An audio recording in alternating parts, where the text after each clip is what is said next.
Chapter 2455, World Descends. I thought only mobs were supposed to come out.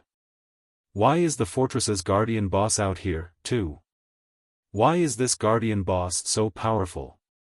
Shouldn't domain-class mythics be world bosses? The Starlight Behemoth's appearance shocked the Silver Lion Legion. The joy they had felt after seeing the Crimson Dragon flying ships might vanished when they saw the Starlight Behemoth's gigantic, translucent body. Now, only fear swam within them. Thus far, the various superpowers had only discovered a handful of domain-class mythic monsters, and every one of them was on par with a natural disaster. Those monsters could even guard an entire map. In fact, some level 90+ world bosses were merely domain-class mythics, and the various superpowers' forces had proven ineffective against them. Even after relying on special items, they had been annihilated. A domain was simply unstoppable. This was why Tier 3 NPCs were no match for their Tier 4 counterparts, even when they outnumbered the stronger NPCs. Within another's domain, one's overall performance would suffer significantly. Just casting spells and activating skills became excruciatingly difficult within a hostile domain. One would be fortunate to exhibit 50% of their normal combat power in such a fight. To make matters worse, the domain would strengthen its users' overall performance, as well. Even in a fight between a Tier 3 NPC and a Tier 4 NPC of equal strength, the difference would be qualitative with a domain active. Needless to say, the difference would be even greater between Tier 3 players and a domain-class mythic. Commander, we need to retreat. Nobody can stop that domain-class mythic boss. If we don't run now, it'll slaughter us, the ruthless man from Stormheart shouted at his commander, Crow, when he saw the Starlight Behemoth. Not only was the Starlight Behemoth individually powerful, but its domain would also strengthen the army of 50,000 monsters. Such a force would have no issues taking down a guild city, much less the Silver Lion Legion's 8,000 members. With the fortress's elemental creatures focused on the Crimson Dragon flying ship, they had a chance to escape. If they waited until these monsters destroyed the ship and massacred the Legion, they'd be next. It seems our raid is impossible. Inform everyone to retreat. Crow commanded as he gazed at the Starlight Behemoth. He had wanted to linger to witness the historical moment the Starlight Fortress was captured, but that no longer seemed like a wise idea. Of the various superpowers he knew of, none could even defeat a level 90+ domain class, mythic-ranked world boss, not even the 5 great super guilds. Meanwhile, the Starlight Behemoth was a level 113 domain class mythic boss. Starlight Behemoth, Toriand, Realm Lord, L. Starlight Creature, Mythic, Level 113 HP 4000000/40000000000. Aside from the Starlight Behemoth's basic attributes, its 4 billion HP alone would be enough to inspire despair. With 4 billion HP, the Starlight Behemoth would regain 40 million HP every 5 seconds with its battle recovery. If players couldn't deal 8 million damage each second, their attacks would be utterly worthless against the monster. Tier 2 experts had a hard time dealing more than -10,000 damage to a level 100+ mythic monster, and their attacks would be even less effective against a domain-class mythic. Only Tier 3 players could deal more than -10,000 damage to such a monster. Assuming that a Tier 3 player could deal -20,000 DPS to the Starlight Behemoth, a team would need over 400 Tier 3 players to overcome the Guardian boss's battle recovery. Where was a power supposed to find 400 Tier 3 players at this stage of the game? Not even the Crimson Dragon flying ship would make much of a difference. Flying ships were war weapons, they might be useful against dumb mobs, but against a mythic monster that could fly, the ship would even struggle to land a hit. Furthermore, the Crimson Dragon flying ship's mana pulse cannons had very long cooldowns. To put it simply, it would only be limitedly effective against a domain-class mythic boss. While the Stormheart Adventurer team fled, panic overwhelmed the Silver Lion Legion as they watched the Starlight Behemoth fly toward them. "The Starlight Behemoth is too fast, Vice Commander. We won't have enough time to get everyone out of here safely. We'll have to leave some players behind to slow it down. Please, issue the command," Crimson Witch begged McCaffrey as she watched the Guardian boss approach. None of them had expected the Starlight Fortress to house a domain-class mythic. Shi Feng had doomed them all. Since the situation had already become desperate, the only thing they could do now was figure out a way to reduce the Legion's losses as much as possible. The Silver Lion Legion was Divine Tribe's strongest force. If it were annihilated, the guild would suffer. "It seems we have no choice." Hearing Crimson Witch's pleas, McCaffrey reluctantly pulled the Tier 4 hero summoning scroll from his bag. Current Tier 3 players had no hope of stopping a level 113 domain-class mythic. If none of them could stop the Starlight Behemoth, the Silver Lion Legion would be slaughtered. He had no choice but to rely on the Tier 4 hero to pin the Guardian boss down, buying enough time for everyone to escape. It might be possible to rely on the Tier 4 hero to raid the Starlight Behemoth if it were alone, but it wasn't. Not only did the Guardian boss have the support of 50,000 monsters, but its domain even strengthened the monsters around it. Not even 4 Tier 4 heroes could defeat this horde. While McCaffrey prepared to use the Tier 4 hero summoning scroll, Shi Feng walked onto the flying ship's deck and quietly watched the Starlight Behemoth's army. Crap.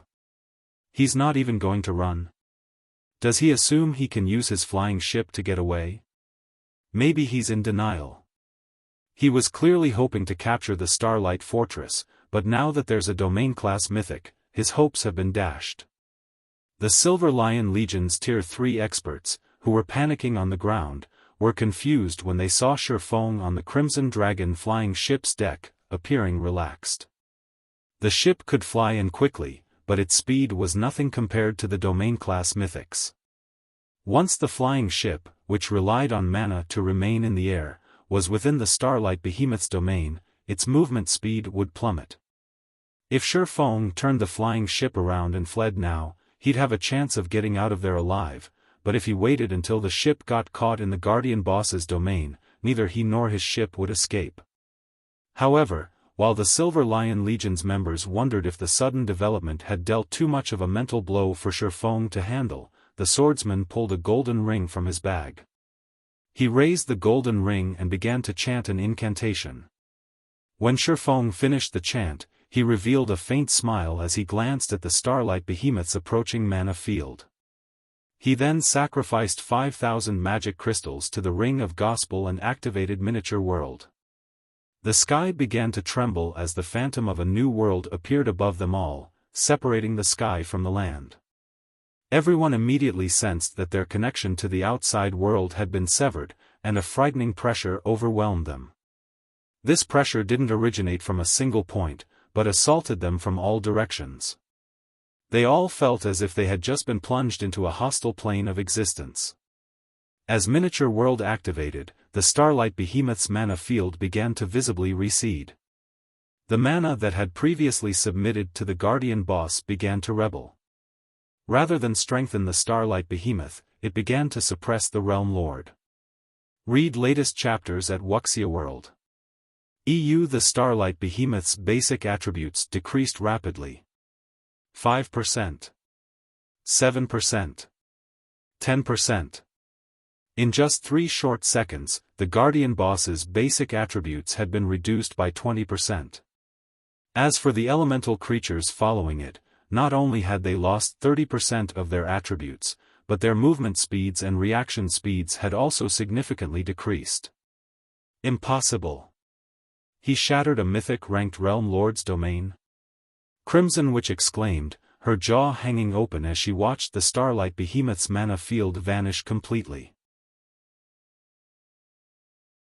Chapter 2456, Flying Ship vs. Starlight Behemoth. He destroyed the boss's domain and suppressed it? What did he do? Crimson Witch wasn't the only player shocked to watch the Starlight Behemoth's domain shatter. No one could believe their eyes. They had never thought that Shi Feng had such an ability. Current players were no match for a Tier 4 being's domain.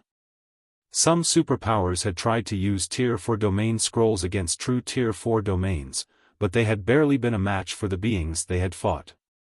Some Tier 4 domain scrolls were even weaker, and the superpowers that had relied on them had been suppressed by their enemy's domain. In contrast, not only had Shi Feng shattered the Starlight Behemoth's domain, but he had also suppressed the Guardian boss. It was unbelievable. When Miniature World activated, the Starlight Behemoth paused for a moment mid-flight. However, it then bellowed angrily, and its entire body began to radiate dazzling starlight. It was trying to expand its domain again and break free from Miniature World. Unfortunately, no matter how much the Starlight Behemoth struggled, it couldn't escape the skill's effect.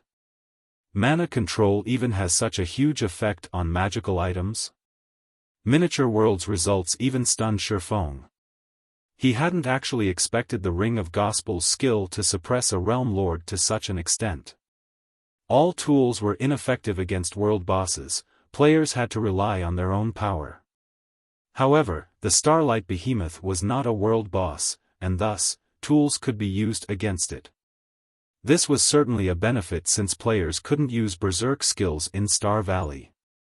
He had used Miniature World to suppress other mythic monsters, but until he had gained his mana body, he hadn't been able to use the mana concentrated within the Ring of Gospel. Now that he was a master magician as well, he, more or less, understood how the Ring of Gospel's magic arrays operated. He could now guide some of the concentrated mana into those arrays. Even so, he had never thought that the results would be this powerful. His only aim had been to destroy the Starlight Behemoth's domain.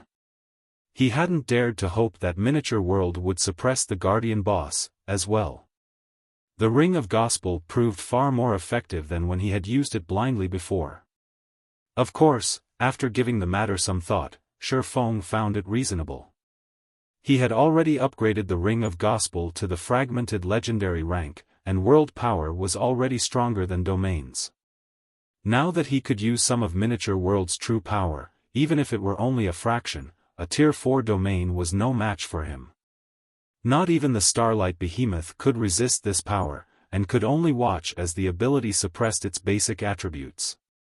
After this discovery, Shi Feng snapped back to the battle and glanced down at McCaffrey below the flying ship. Vice Commander Afray, prepare to greet the enemy.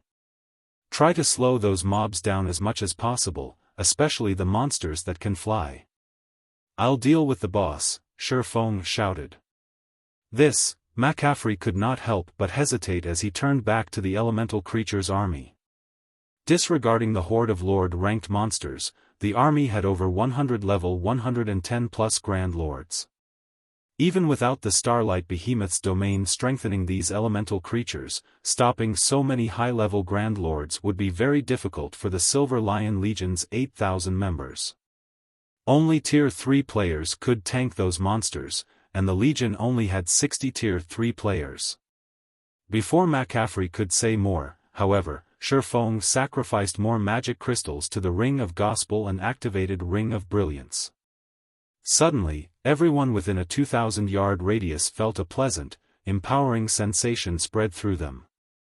Their basic attributes and physiques improved by 20%, increasing their overall strength by a large margin. He has a strengthening domain tool, too.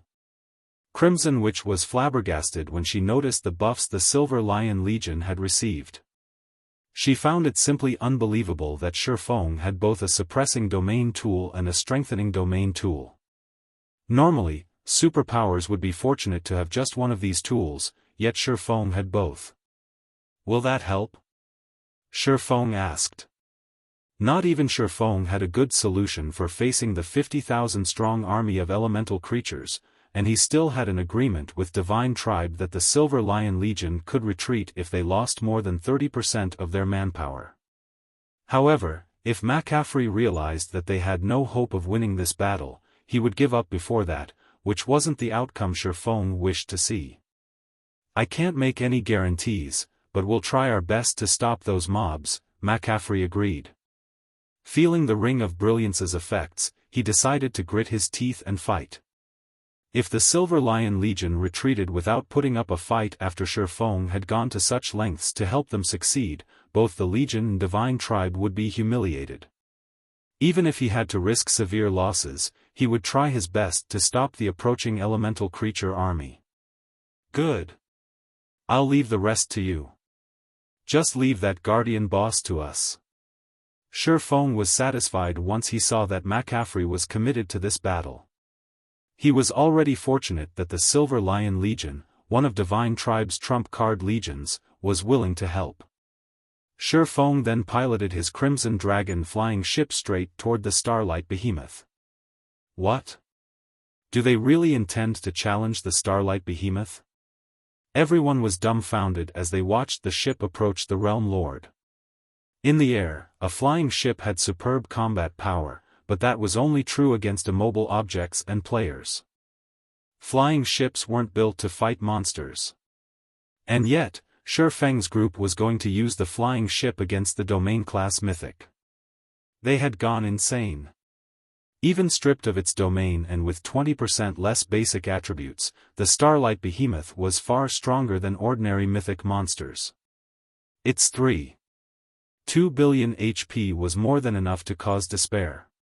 While the Silver Lion Legion members considered the ship's odds of surviving, Aqua Rose raised her staff from the Crimson Dragon flying ship's deck and began to chant an incantation. Dark blue, twofold magic arrays began to appear around the Starlight Behemoth, one after another. Tier 3 Super Spell, Sea God's Grasp. Under her command, shackles of water closed around the Realm Lord, binding the Starlight Behemoth and holding it in place. Good. Fire the main cannon. Shi Feng commanded.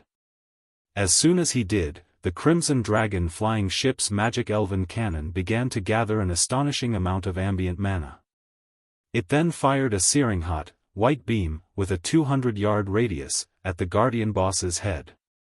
Read latest chapters at Wuxia World. EU Boom.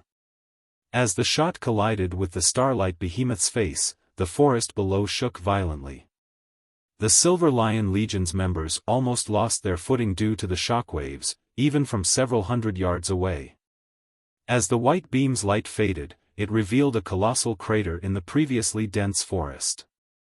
Flowers, grass, trees, even the elemental creatures that had been in that area left no trace of their presence, utterly obliterated. After a short moment, a gigantic figure fell from the sky and crashed into the crater's center, causing such an impact that it sent dirt and debris into the air. That gigantic figure was none other than the immobilized Starlight Behemoth.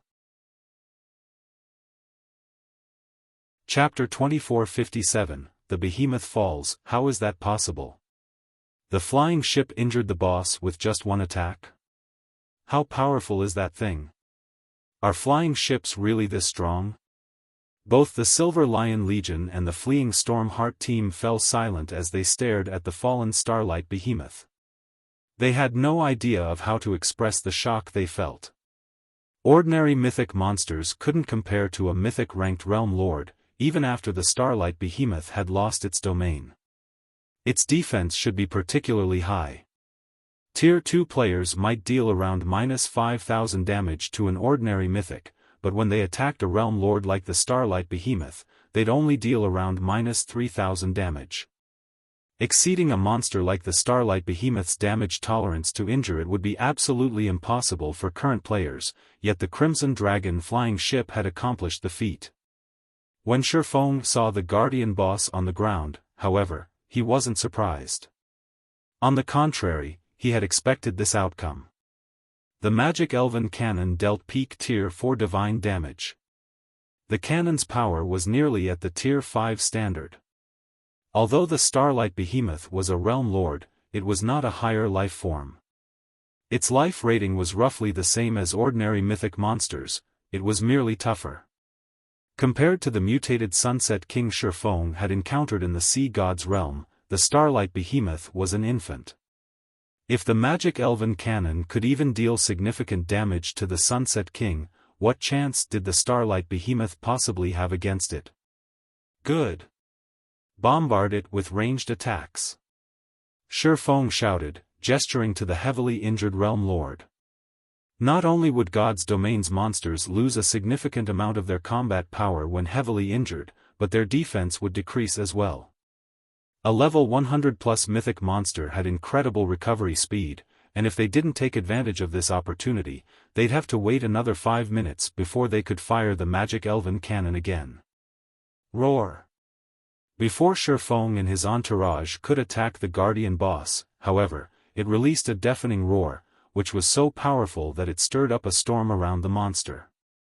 The Starlight Behemoth then stretched open his massive maw, gathering a horrifying amount of mana within. Tier 4 spell, Starlight Roar. A brilliant beam of starlight shot from the Starlight Behemoth's mouth, and as it did, it shattered space around it. The attack was so fast that the Crimson Dragon flying ship didn't have time to dodge. The blood drained from everyone's faces.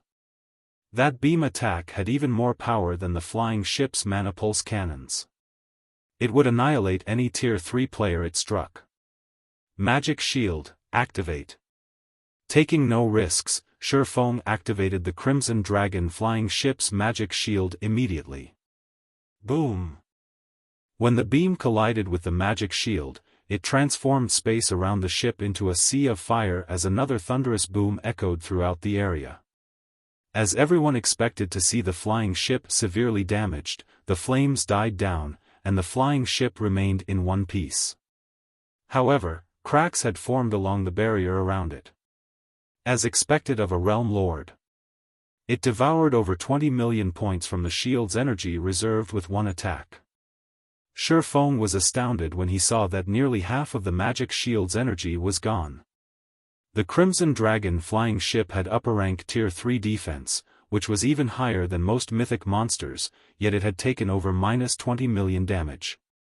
The Starlight Roar clearly had the power to approach the Tier 4 upper rank. The attack would even shatter a minor NPC city's defensive magic array. After its attack, the Starlight Behemoth flapped its wings and flew toward the Crimson Dragon flying ship. It intended to down the ship before it did anything else. The flying ship was, after all, a long-distance war weapon and, as such, was weak against close combat attacks. Shi Feng, however, had no intention of letting the Realm Lord get close to his flying ship. Before the Starlight Behemoth had even ascended, he had driven the ship toward the rear of the Silver Lion Legion. Since the Starlight Behemoth was so injured, the Crimson Dragon flying ship easily outran it. The Starlight Behemoth's speed has decreased.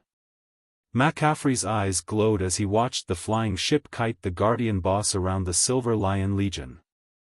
McCaffrey had been relatively surprised to see the Crimson Dragon flying ship injure the Starlight Behemoth, but injuring a Guardian boss and killing it were two different things. The Starlight Behemoth might look miserable, but it hadn't lost a significant amount of HP. The magic elven cannon had only dealt a little over -50 million damage, which was nothing to the Starlight Behemoth. The Realm Lord would tear the Crimson Dragon flying ship to shreds long before they could kill it. It had an incredible recovery rate, after all. The flying ship, on the other hand, was a war weapon, and as such, it didn't have an automatic recovery ability. Every point of durability it lost in this battle would be permanent until repairs could be made. If the ship could kite the Starlight Behemoth, however, it would be a different story. As long as Shi Feng's group kept the Guardian boss distracted, the Legion could spare some of its Tier 3 experts to help attack the Starlight Behemoth once it had finished off enough of the elemental creature army, slowly whittling the Realm Lord to death. But before McCaffrey could finish his thought, the Crimson Dragon flying ship stopped moving. What is he trying to do? Does he still plan to face the Starlight Behemoth head-on? The Silver Lion Legion's members were confused when they saw the ship come to a halt. They couldn't fathom what Shi Feng was trying to do. Since the Crimson Dragon flying ship was currently faster than the Starlight Behemoth, it had the opportunity to increase the distance between it and the Guardian boss, buying time until the magic elven cannon's cooldown had ended. However, Shi Feng instead chose to let the mythic monster catch up. The swordsman was clearly mad. With how fast the Starlight Behemoth's recovery rate was, its injuries would heal completely in a matter of minutes. While the Starlight Behemoth grew closer, and the Silver Lion Legion grew more nervous, Shi Feng revealed the Bible of Darkness and activated demon summoning. A colossal pair of doors suddenly appeared before the flying ship, and as they parted, dense dark energy flooded through, transforming a 100-yard radius into a bubble of darkness. Once the doors were fully open, an 8-meter-tall one-horned demon flew through them. It wore a suit of pitch black armor and was supported by 2 pairs of leathery, dark black wings. The instant this one-horned demon emerged, every member of the Silver Lion Legion shuddered. A level 125, Tier 4 Great Demon? Why has a Great Demon come here? We're doomed. There are actually 2 Tier 4 monsters. This wasn't the first time they had seen a Tier 4 Great Demon, but the one before them was a level 125 Great Demon. Every 5 levels was a turning point in God's domain, and the difference was especially prominent after level 100. At most, the Silver Lion Legion could deal with level 110 monsters. If they tried to take down a level 125 Great Demon, they'd be digging their own graves. A level 125 Great Demon was even more frightening than the level 113 Starlight Behemoth. As they all began to plan their funerals, Shi Feng pointed at the Starlight Behemoth, shouting at the one-horned demon, "Go! Kill it!" "Yes, my lord," the one-horned demon spoke in the human tongue before lightly bowing to Shi Feng.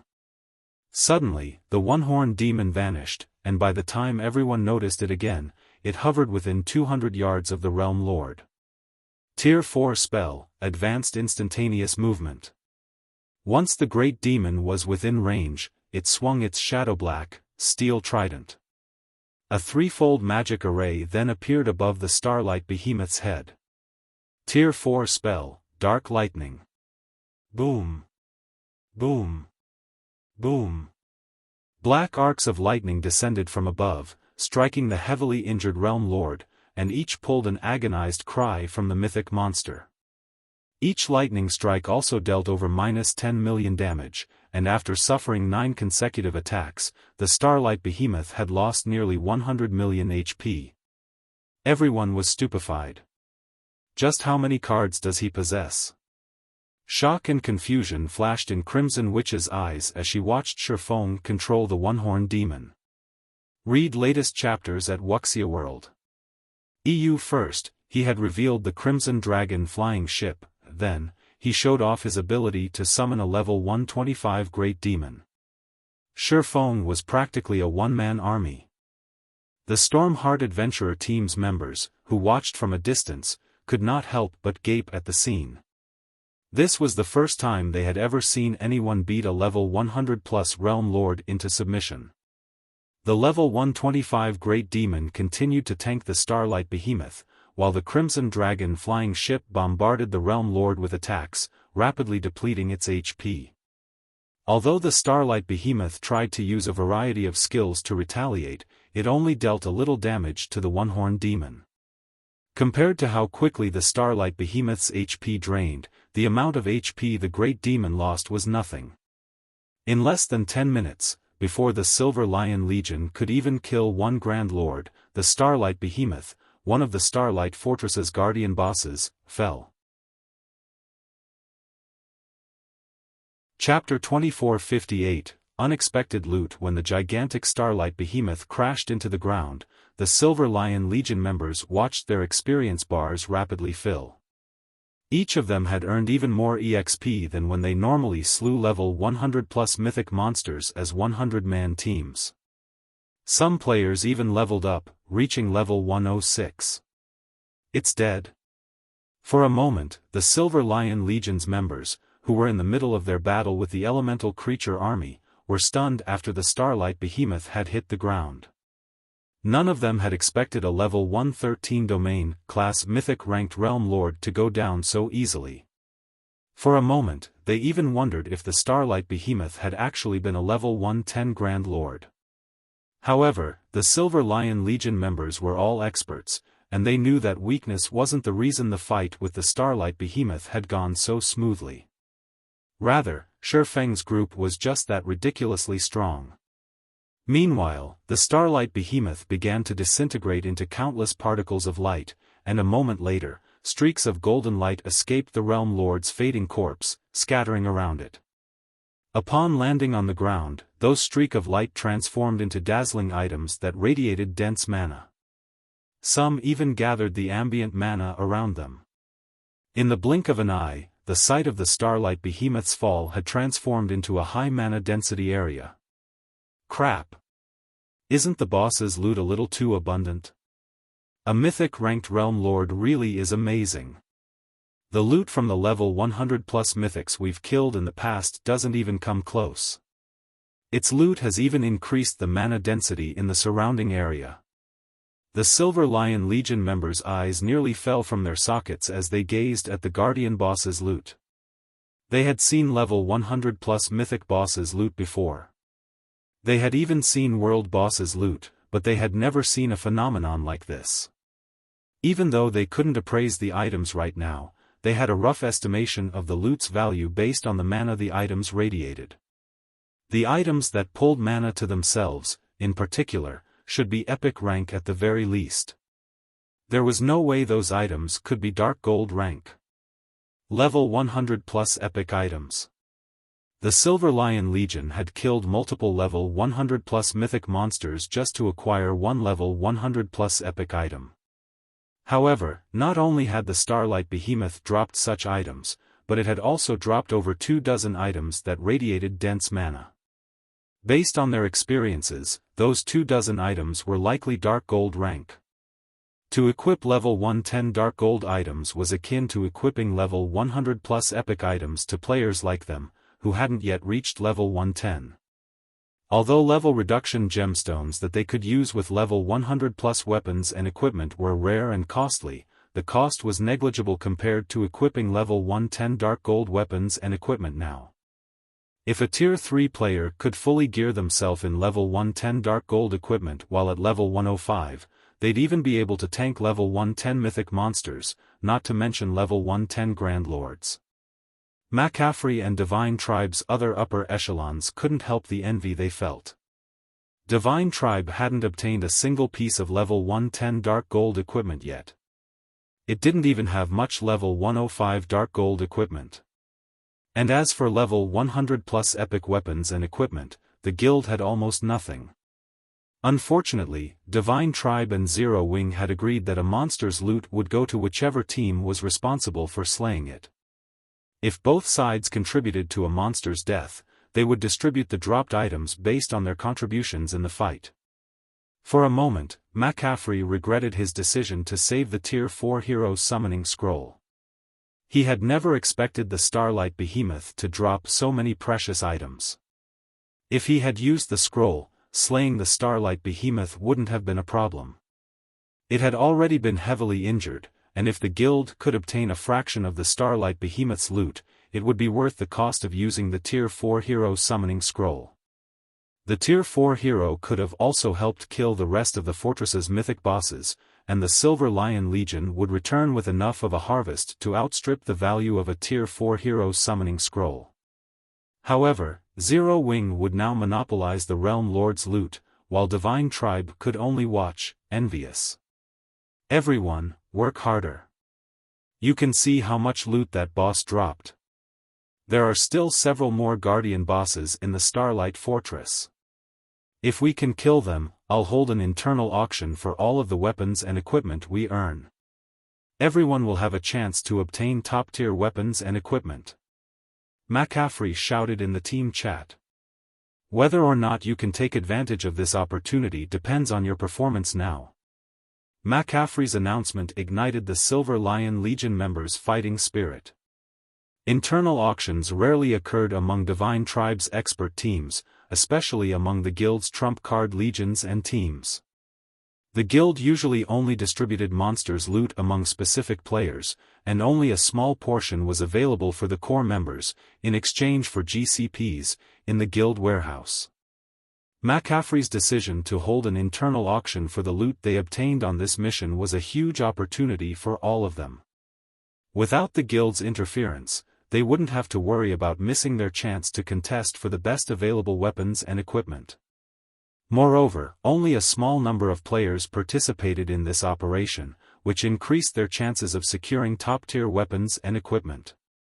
Even if the guild upper echelons on the team participated, they only had a little more GCPs than the rest of the Legion. With so many items up for grabs, these upper echelons would only win a small fraction of the loot. With their fighting spirit reaching unprecedented highs, the Silver Lion Legion stopped holding back as they desperately fought the monster army charging at them. McCaffrey even used the Tier 4 hero summoning scroll to help clear out the mobs. Seeing this astonished Shi Feng a little. He had never considered that the Starlight Behemoth's loot would motivate the Legion to such an extent. He didn't give the matter much thought, however. The harder the Silver Lion Legion worked, the faster they could clear out the fortress's mobs. If Zero Wing's 10 members had to take on the task alone, it would take ages to clear out the entire fortress. "Aqua, I'm giving you command while I tidy up the loot," Shi Feng said before he leaped off the Crimson Dragon flying ship. Although he doubted that the Silver Lion Legion's members would try to steal his loot, the Starlight Behemoth had dropped extraordinary items. The sooner he secured those items, the better. Not only was the Starlight Behemoth a domain-class mythic-ranked realm lord, but such mythic bosses were also quite rare in God's domain. Read latest chapters at Wuxia World. EU. After Shi Feng disembarked the ship, Aqua Rose and her comrades continued to bombard the Starlight Fortress's west wall.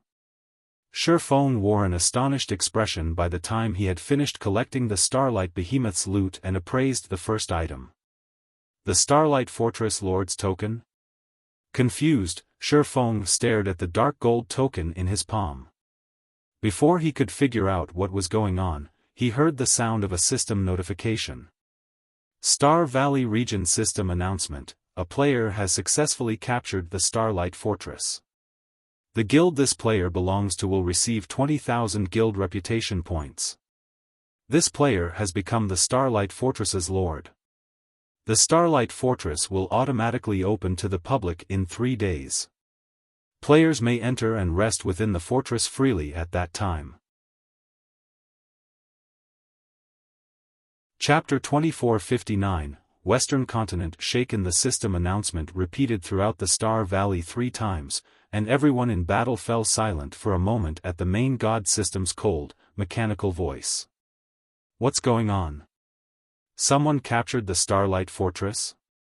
The Silver Lion Legion members couldn't keep up with the sudden developments. They hadn't even made it through the walls or gate yet, so no one should have been able to capture the fortress. How could this have happened? It wasn't just the Legion's various experts who were confused, even McCaffrey, the Legion's vice commander, was stunned. What happened to the Starlight Fortress? McCaffrey gazed at the fortress several thousand yards away, confounded. Did someone sneak in and slay the final Guardian boss? Even as McCaffrey wondered this, he tried to deny the possibility. In God's domain, players couldn't enter a sealed fortress until they destroyed the front gate or broke a hole in the walls. Since the Starlight Fortress's walls and gate were intact, how could any player get into the fortress?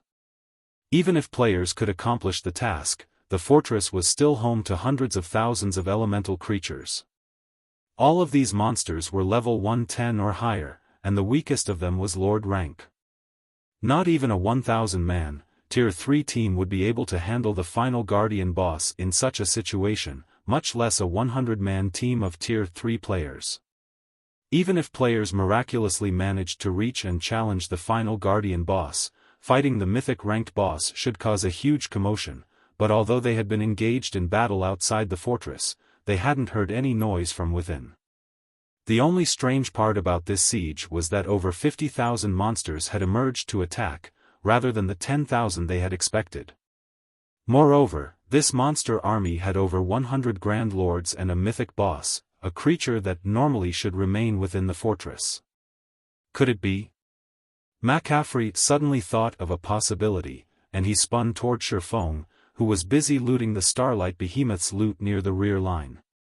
In all of his experience sieging God's Domain's fortresses, the final Guardian boss had never charged out of the fortress, yet the Starlight Behemoth had been extraordinarily powerful.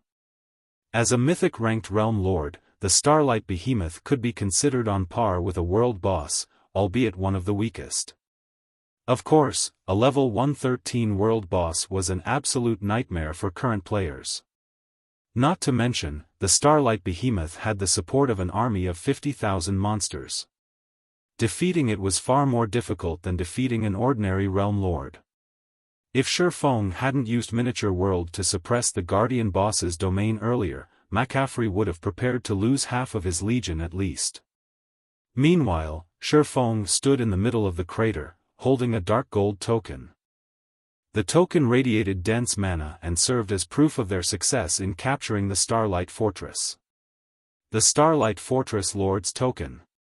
McCaffrey wasn't the only one to notice. Crimson Witch and the others had turned to look at Shi Feng as well. They've captured the fortress, just like that? Crimson Witch stared at the token in Shi Feng's hand with wide eyes. Although she knew that Shi Feng's group had a high chance of capturing the Starlight Fortress, she had never thought he'd secure the Fortress Lord's token so soon. This was one of Star Valley's fortresses they were talking about. It was something the Western continent's various superpowers dreamed of obtaining. And yet, Shi Feng had captured the fortress so easily. If she told this story, not even fools would believe her. Every member of the Silver Lion Legion was stupefied. None of them had ever expected a fortress in a level 100+ Forbidden Land to be so easy to capture. If the continent's other superpowers found out about this, they'd likely faint with anger. In reality, even Shi Feng was astonished. He hadn't expected to obtain the Starlight Fortress Lord's token so quickly either. He had even been prepared to use the Hero's Tome to summon a Tier 4 hero. If the first Guardian boss they had faced had already been a mythic-ranked realm lord, the final Guardian boss might be a superior mythic. Players like them wouldn't be able to deal with a level 110+ superior mythic easily. Only a Tier 4 hero would have a chance of defeating such a monster. This has saved us a lot of effort, but we have much less time to fortify the fortress now. Shi Feng was not particularly pleased to see the Fortress Lord's token, and he gave it a bitter smile. The fact that he had obtained the Fortress Lord's token so soon was both a blessing and a curse. Now that he had secured the Fortress Lord's token, he would have full control of the Starlight Fortress's magic array. Although he still had to reach the fortress's core to activate the defensive magic array, it would no longer buff the monsters within now that he had the token. This would make capturing the fortress far easier. Now, he only needed to clear out the monsters in the Starlight Fortress, and he wouldn't have to destroy the fortress's wall or gate to do it. He could simply waltz through the front gate. The only problem was that he needed to clear out the monsters and strengthen the fortress's defenses within 3 days, before the fortress opened to the public, and players began to flood in. Without adequate defenses, managing the fortress would become troublesome, and the various superpowers might use the opportunity to take it from him. Unfortunately, sealing the fortress and preventing players from entering wasn't possible. The Starlight Fortress was in Star Valley, a forbidden land. God's Domain's forbidden lands weren't controlled by any kingdom or empire, and almost all of their fortresses had survived since ancient times, created before the Great Destruction. Forbidden Lands fortresses weren't like those in neutral maps or guild towns and cities. Even with the Fortress Lord's token, one would not gain full access to the fortress. They couldn't open or seal the fortresses as they wished. This was also the reason that any power to capture a fortress in a forbidden land was forced to send a large number of members to garrison the fortress. In truth, the main god system settings for this weren't unreasonable. Forbidden lands had far more abundant resources than other maps. If a power could acquire full control of an ancient fortress in a forbidden land, it would be nigh impossible for other powers to break through the defenses and take it from them due to the defensive mechanisms that had also survived since ancient times. The power that had first captured the fortress would have permanent access to the Forbidden Land's resources, while everyone else would have to watch from the sidelines. This certainly wasn't a fair situation. Take the Starlight Fortress, for example.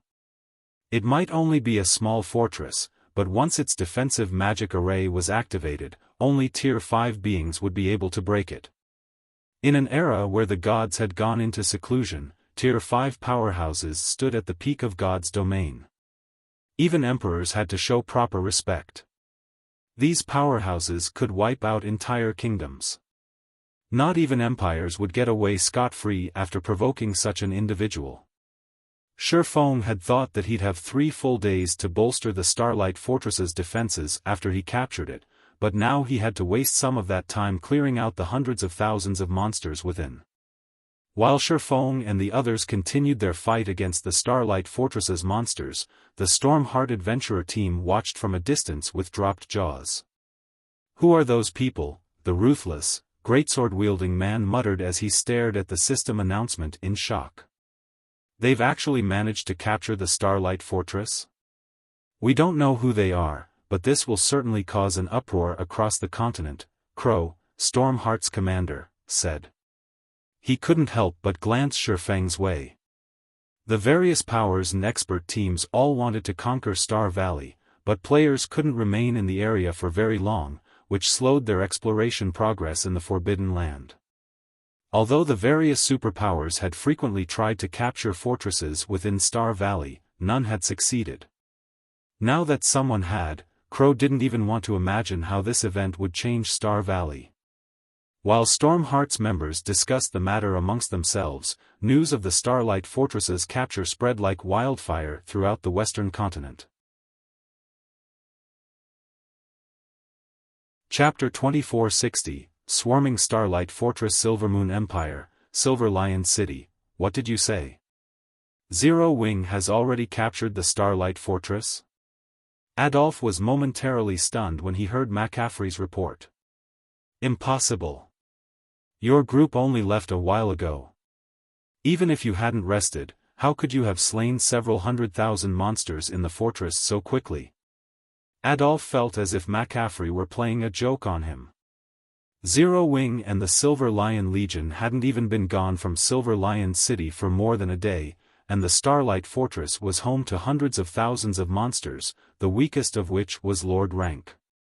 Furthermore, there were plenty of Great Lords and Grand Lords in the fortress, and multiple mythic-ranked Guardian bosses.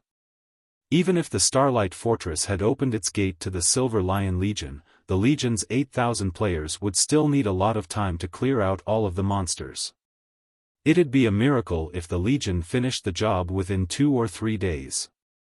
However, less than a day had passed since the Legion had left for Star Valley, and including travel time, they had spent even less time in the area. Did McCaffrey assume he had gone senile with old age?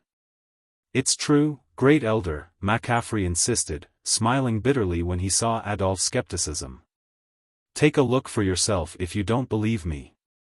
We've already entered the Starlight Fortress and are clearing out the monsters. The fortress magic array is now buffing us, rather than its previous residents. As McCaffrey spoke, he changed the video chat to display his view of the situation. Adolf's display then revealed the Silver Lion Legion's fight with the elemental creatures within the Starlight Fortress. Although the weakest of the elemental creatures were level 110 lords, and many of them were level 110 plus Great Lords and Grand Lords, the fortress's magic array suppressed every one of the monsters, drastically reducing their basic attributes and mobility. In addition, the Legion's members were surrounded by a faint purple glow, significantly enhancing their attributes and physiques. Although the Silver Lion Legion was badly outnumbered, the elemental creatures were no match for them, and the monsters continued to fall as the fight continued. Seeing this made it obvious that the Starlight Fortress was now under player control. Otherwise, the fortress's magic array wouldn't behave in such a way. How is this possible? Adolf stared with wide eyes. They were talking about one of Star Valley's fortresses. Even if several superpowers worked together, they still couldn't capture a fortress in this level 100+ Forbidden Land, much less Divine Tribe alone. Great Elder, I doubt it will be long before the other superpowers hear of this. The main god system had announced the Starlight Fortress's capture in a regional announcement. We couldn't keep this a secret if we wanted to, McCaffrey cautioned. He could sympathize with how Adolf felt at the moment. When Shi Feng had first declared that he wanted to capture the Starlight Fortress, McCaffrey had assumed the swordsman was both insane and ignorant. The West's various superpowers had to expend a lot of resources and manpower to obtain a single town, yet Shi Feng wanted to capture a fortress in a level 100+ Forbidden Land. Clearly, he hadn't been taking the Western continent's superpowers seriously. Star Valley had leveling resources that were unique to the area. It was also home to the West's only 2 known God Mode regional dungeons. It was no exaggeration to claim that owning one of Star Valley's fortresses was on par with owning several Grade 1 veins. If the various superpowers were capable of capturing these fortresses, they would have already done so. How could a pseudo-superpower like Zero Wing possibly succeed where the various superpowers had failed? In the end, however, Shi Feng had succeeded. Moreover, the strength Zero Wing had displayed was far beyond anything McCaffrey could have imagined. When it came to laying siege to fortified locations, Zero Wing outstripped ordinary superpowers. In fact, not even super guilds would prove as adept as Zero Wing in this respect. The domain tools and the Crimson Dragon flying ship Shi Feng had revealed were godly tools during an offensive siege.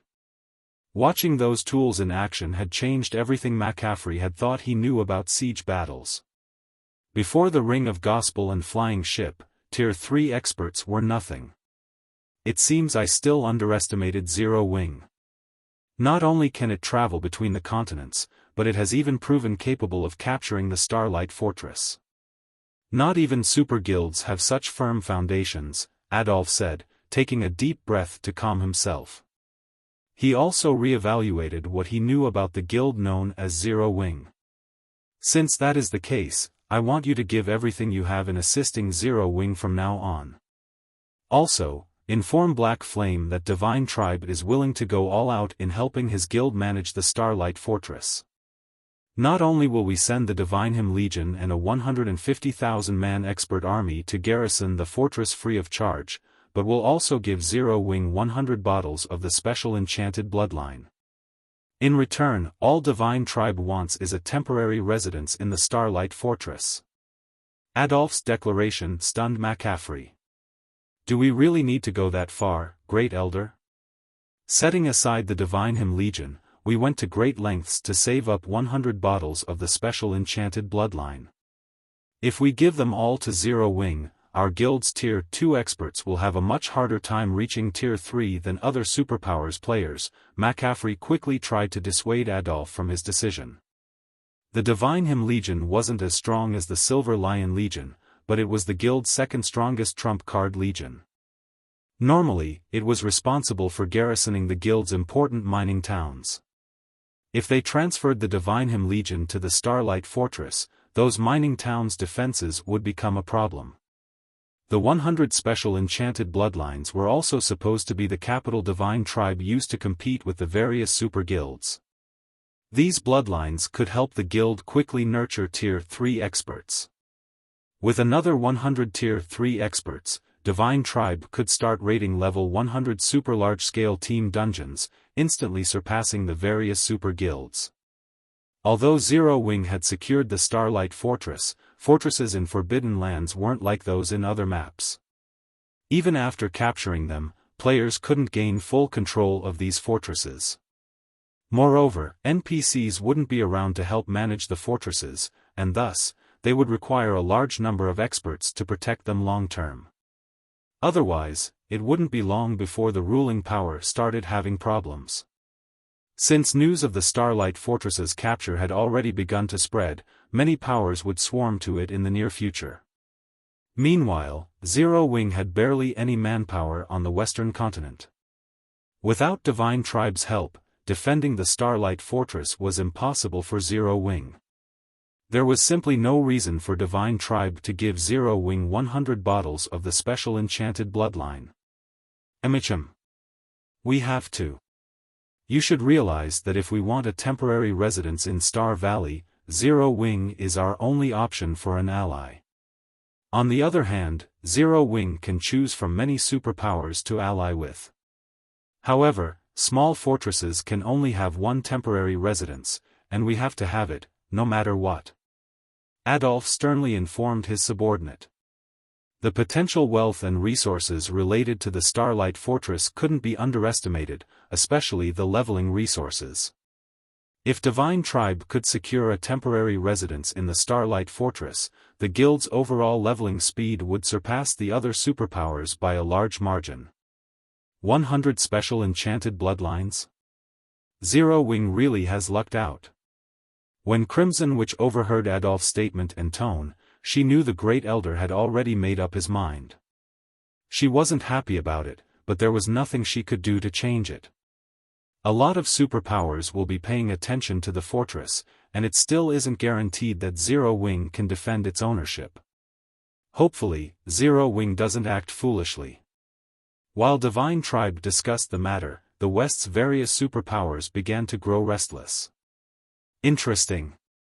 It seems someone has proven capable of capturing the Starlight Fortress. Which power is it? Read latest chapters at Wuxia World.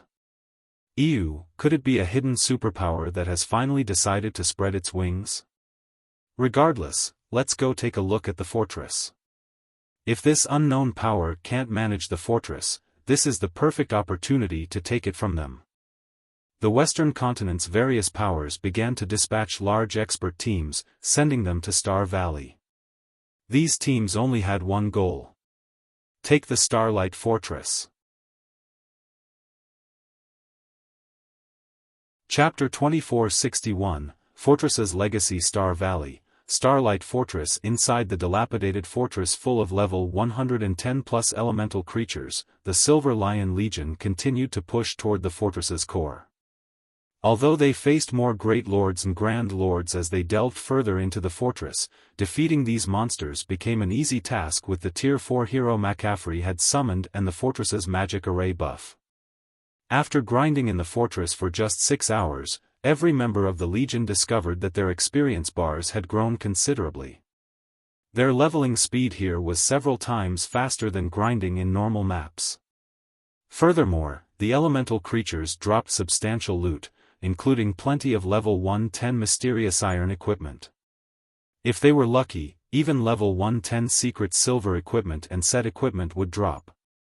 The equipment was top tier to the Silver Lion Legion's members.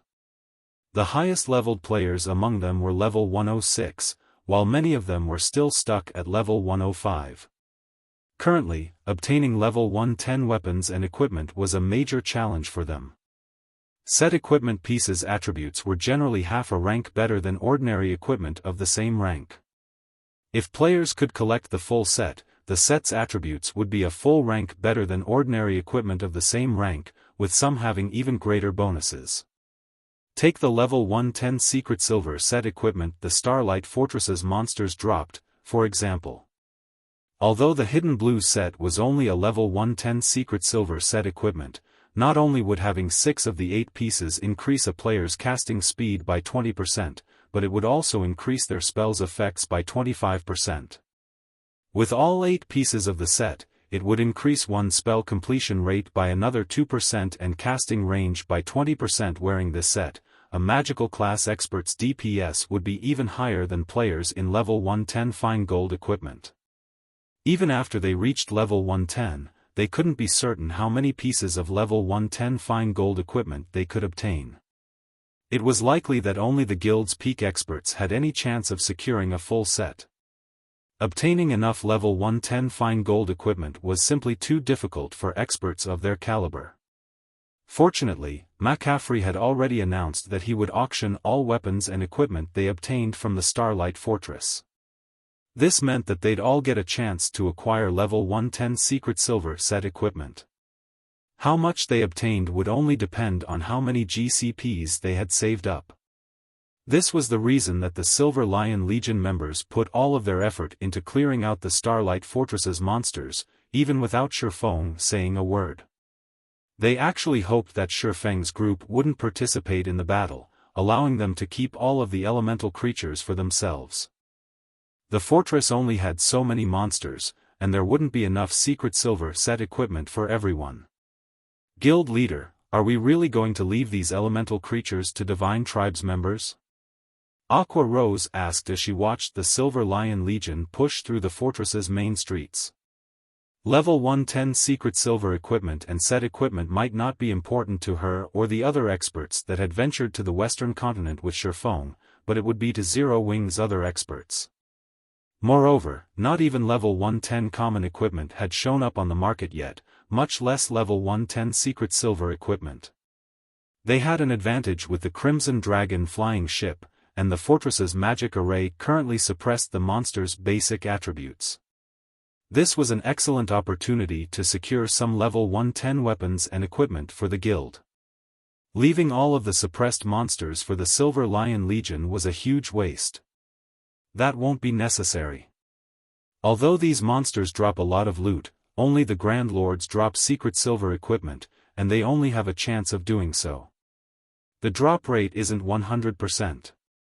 Since the Silver Lion Legion is willing to help us clear out the fortress, we should allow them to benefit from the task, Shi Feng said, chuckling when he watched the idea of level 110 secret silver equipment tempt Aqua Rose. If we try to clear the fortress ourselves, it'll take us a long time. Besides, we have something more important to take care of. As per Shi Feng's agreement with Adolf, the Silver Lion Legion was only here to help Zero Wing capture a city. Now that they had captured the Starlight Fortress, the Legion had no reason to continue the fight. It was well within its rights to turn around and leave. The fact that the Silver Lion Legion was willing to slay the monsters within the fortress was good news for Shi Feng. If Zero Wing had to clear out the monsters on its own, he wouldn't have much time left to fortify the fortress. Something more important? After giving the matter some thought, Aqua Rose asked, are we raiding the remaining Guardian bosses? The moment Aqua Rose mentioned the Guardian bosses, Cola and the other Zero Wing experts burst with excitement. They hadn't had a chance to participate in the fight with the Starlight Behemoth directly, so they were itching for action. No, Shi Feng replied, shaking his head. We'll be taking control of the Fortress Lord's mansion. The Fortress Lord's mansion? Guild leader, don't you already have the Fortress Lord's token? Aqua Rose inquired. The Fortress Lord's token was necessary to take control of the fortress as a whole, and it was the key component in taking over the Fortress Lord's mansion. Normally, when one obtained a Fortress Lord's token, they automatically gained control of the Fortress Lord's mansion. However, Shi Feng now informed them that they still needed to secure the mansion. I do have the Fortress Lord's token, but I don't control the Fortress Lord's mansion yet. In fact, I don't even have partial control over it, Shi Feng explained with a bitter smile. Fortresses built before the Great Destruction weren't like more modern fortresses. When one gained the Fortress Lord's token for the latter, they would gain full control of the Fortress Lord's mansion, but that wasn't the case with ancient fortresses. Securing an ancient Fortress Lord's mansion would prove several times more difficult than capturing the fortress itself. The true value of these fortresses didn't lie in the resident monsters' loot nor the items that the Guardian bosses dropped. Rather, the truly valuable items were the ancient legacies, that were stored in the Fortress Lord's mansion. Items such as weapons and equipment were only secondary compared to these ancient legacies. Most of the legacies ancient humans had left behind to reach Tier 3 had been lost to time, and as a result, present-day humans had a far more difficult time completing their Tier 3 and higher promotion quests. Since ancient fortresses like the Starlight Fortress had existed before the Great Destruction, they, more or less, still contain Tier 3 and higher legacies. These legacies were the true treasures within ancient fortresses. At this stage of the game, players only knew that it was difficult to reach Tier 3.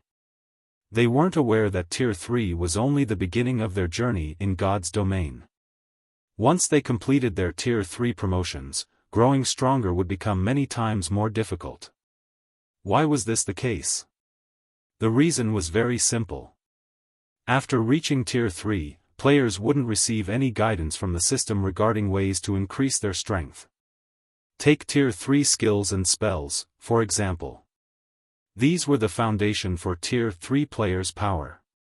If players only relied on legacy skill points to acquire Tier 3 skills and spells, they wouldn't be considered a true Tier 3 player. To be a true Tier 3 player, one would need at least 10 Tier 3 skills or spells in their arsenal. One also needed a way to control their mana body, which was also a crucial legacy. These methods were even more important than Tier 3 skills and spells. Although Shi Feng was already a master magician, and his control and understanding of magic arrays were far superior to other players, he only had basic control of his mana body. This was also the case for the Western continent's experts, who were particularly skilled at controlling mana. Their mastery with their mana bodies was still in the infantile stages. This was why current Tier 3 experts were no match for Tier 3 NPCs. Many of the legacies within ancient fortresses were related to mana body control, offering methods that allowed humans, who had no physical advantages, to survive in the dangerous environments that had survived the Great Destruction. Guild leader, how are we supposed to secure the Fortress Lord's mansion? Aqua Rose asked. She realized that Shi Feng wasn't joking when she saw his serious expression. If they could not secure the Fortress Lord's mansion, the Starlight Fortress would remain ownerless. If that didn't change before the fortress automatically opened to the public, Zero Wing would be left in a very awkward position. It's simple. All we need to do is pass the legacy trial in the Fortress Lord's mansion. If we fail, we'll only control the fortress on the surface, even with the Fortress Lord's token, Shi Feng replied. To put it simply, the Starlight Fortress Lord's token was a ticket to obtain the Starlight Fortress's legacy. How much of the fortress players controlled would depend on how much of its legacy they could activate. The various ancient fortresses' legacy trials differed in difficulty. The known difficulties were normal, hard, hell, Azura, and God mode. The more challenging a legacy trial was, the greater its rewards would be, but clearing the trial would also require more players. Moreover, all legacy trials had a 1-week cooldown. Shi Feng then led Aqua Rose and the rest of his companions toward the Starlight Fortress's Fortress Lord's mansion.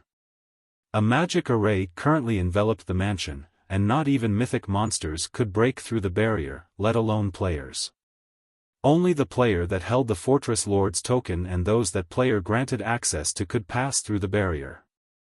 Read latest chapters at Wuxia World. After walking up to the mansion's entrance, Shi Feng retrieved the Fortress Lord's token and started to chant an incantation. Silently, he prayed, "Please, don't let the Starlight Fortress's legacy trial be too high of a difficulty." He hadn't just chosen to capture the Starlight Fortress because its monsters were easier to deal with.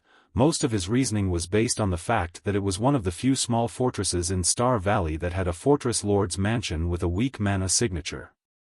This meant that the legacy the Starlight Fortress protected wasn't particularly powerful, and the legacy trial shouldn't be overly difficult. If he had tried to capture a fortress with a powerful Fortress Lord's mansion, he would have wasted his effort if he couldn't secure control of the mansion after capturing the fortress. When Shi Feng finished the incantation recorded on the token, a dark purple, fourfold magic array appeared on the mansion's main door. A set of gigantic, golden doors then emerged, and as the doors slowly parted, an ancient aura gushed between them. Crap! Isn't this just a measly small fortress? Why does it have an Azura mode legacy trial? Shi Feng was utterly dumbfounded when he saw the golden doors. Chapter 2462, Gold Gate. Aqua Rose and the others couldn't help their surprise when the set of golden doors appeared before the entrance to the Fortress Lord's mansion. Although the doors were only 8 meters tall, they radiated a sacred aura that tamed the nearby ambient mana. This aura even affected the mana within Zero Wing's members. Although the divine runes and images had been engraved on the doors, these runes and images were indiscernible when players tried to examine them. Even so, the blurred runes and images felt somehow heavy and inspired curiosity. What are the markings on the doors? I tried to examine them for a moment, but it made me feel even more exhausted than using advanced combat techniques multiple times in a row. Aqua Rose wondered aloud. After examining the engravings, she pried her gaze away from the doors. She had seen plenty of amazing items in God's domain, but this was the first time she had encountered something that could deplete her concentration so drastically after looking at it for a few seconds. She didn't doubt that if she had stared at the doors for a few more moments, her mind would have been overloaded. Fire Dance and the others also turned away from the doors, afraid they'd pass out if they continued to stare. God's Domain's players rarely fainted from concentration depletion, but if it happened, the results would be even more severe than from stamina depletion. When a player's stamina depleted, they'd lose the ability to move, but when they lost all of their concentration, they'd be forced into a deep slumber, which took an incredibly long time to recover from. This could be a fatal setback for players fighting on the front lines. This is normal. The information on this gold gate is a legacy that has been passed down from ancient times. Moreover, this is a relatively complete legacy and far more complex than the combat techniques we've seen thus far. It isn't something players can simply glance at, Shi Feng said. When he saw his teammates' curiosity, he revealed a bitter smile and continued, "If you look at this legacy for too long, your recovery could take more than 5 days." The legacy gates left behind in ancient fortresses fell into 3 ranks: Bronze Gate, Silver Gate, and Gold Gate. Each gate was stronger than the last, and the legacies they contained were more complete with each subsequent rank. Similarly, the higher the gate's rank was, the more difficult the legacy trial would be. Many Tier 3 experts would already struggle to clear the normal and hard mode legacy trials on the bronze gates. The gold gates only contained Azura and God mode legacy trials, which were so difficult that even peak experts would despair at the challenge. Shi Feng had assumed that, even in the worst-case scenario, the Starlight Fortress would house a silver gate. He had never considered that the legacy gate would be gold rank.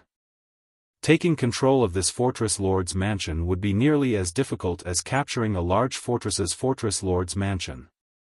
Has the system elevated the trial's difficulty because we're the first to capture an ancient fortress? Questions filled Shi Feng's mind as he gazed at the gold gate before him. Normally, small fortresses had, at most, silver gates, and medium fortresses would only have a small chance of containing a gold gate.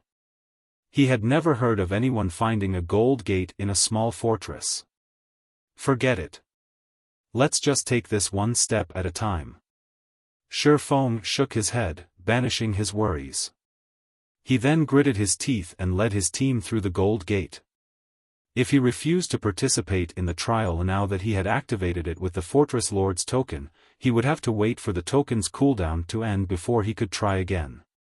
Moreover, the appearance of a gold gate wasn't all bad. This could be a blessing for them. A high-ranked legacy gate might be very difficult to clear, but it would also provide greater help as players learned how to control their mana bodies. A legacy gate was an ancient fortress's most valuable treasure. It was also the greatest benefit to controlling an ancient fortress. The various powers hadn't initially been aware of this fact in Shi Feng's previous life and had treated the legacy gates as a way to gain more control over their fortresses. The various powers had only discovered the legacy gates' true value after some time, learning that these gates were the fastest way for players to unlock the full potential of their mana bodies. If players tried to explore and adapt to their mana bodies without such help, unlocking their mana bodies' potential would take ages. As Shi Feng and the others walked through the gold gate, the world around them warped. The world settled into place again, and Shi Feng found himself before a sacred, golden mountain, alone. This golden mountain was several thousand meters tall. Shi Feng couldn't even see where the mountain ended. The mountain's aura was just slightly less intense than that of the Tower of Four Gods. While bathed in the mountain's aura, Shi Feng felt an intense pressure bear down on him, reducing his mobility. So, this is a Gold Gates trial? Shi Feng looked around him, shocked. During his previous life, he had only ever entered a Bronze Gate, and he had only acquired the entry slot after paying a huge sum. Even so, he had paid the price gladly. If he hadn't, he would have had to rely on his own experiences to explore and adapt to his mana body, like independent players, wasting a lot of precious time in the process. The stronger one's mana body was, the more difficult it was to unlock its potential. Because of this, independent Tier 3 players struggled to surpass the various superpowers Tier 3 experts. Unfortunately, it couldn't be helped. It was simply a benefit of having access to a guild's resources. If that weren't the case, so many players wouldn't be so desperate to join the various superpowers. Within the Gold Gate, Shi Feng discovered that the difference between a Bronze and Gold Gate was far greater than he had expected. When he had entered the Bronze Gate, its environment hadn't affected his mental state, but within the Gold Gate, he could feel a void in his mind. Within spaces that had thin traces of mana, such a mental state would be extremely helpful. While players operated in spaces that lacked mana, the harsh environments would affect their ability to learn and grow, even with the support of their mana bodies. While Shi Feng and the others quietly observed their surroundings, the phantom of a goddess in dark blue armor appeared before them all. "I am this Legacy Gate's creator, Eliade. Trial taker, you have 2 days to climb the sacred mountain and pass the trial. If you fail, you will be removed from this place. Only if 3 or more of you reach the sacred mountain's first shrine, will you obtain the Starlight Fortress's bronze mark, securing your hold over the fortress. Remember, this is your only opportunity. You will not be allowed to reach this place again for another month," Eliade explained, watching Shi Feng carefully. The moment Eliade finished speaking, she vanished as if she had never existed. Read latest chapters at Wuxia World. EU. Fortunately, we have 2 days. Shi Feng breathed out a sigh of relief after listening to the trial's introduction. He had only been given 1 day to ascend the sacred mountain when he had challenged the Bronze Gate in the past, but now, he would have 2 days to complete the trial. Fortunately, this amount of time should be more than enough for Aqua Rose and his other companions to adapt to this environment. This was, after all, the first time they had entered a legacy trial. Before Shi Feng could celebrate his good luck, however, 3 knights in exquisite armor appeared on the sacred mountain. Each of the knights carried swords, and the weakest among them was level 110 and tier 3. The moment these knights manifested, they charged toward Shi Feng. The knights were quick, and despite the lack of mana in the area, dense mana surrounded each of them. 3 knights with fully unlocked mana bodies, right off the bat. Shi Feng was stunned as he watched the approaching knights. Chapter 2463, Basic Unlock. Sensing the intense amount of mana that coated the NPC knight swords, Shi Feng wasn't willing to take unnecessary risks. He immediately unsheathed both of his swords and prepared for battle.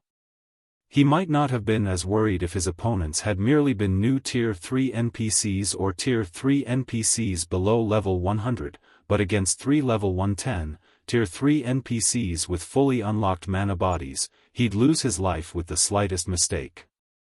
The difference between a locked mana body and one that has been unlocked was like the difference between a refinement realm expert and an ordinary player. This was why some Tier 3 NPCs could serve as magistrates in the various kingdoms and empires, while others could only serve as a town or city's guard captain. Some weaker Tier 3 NPCs were even limited to guarding a palace's entrance.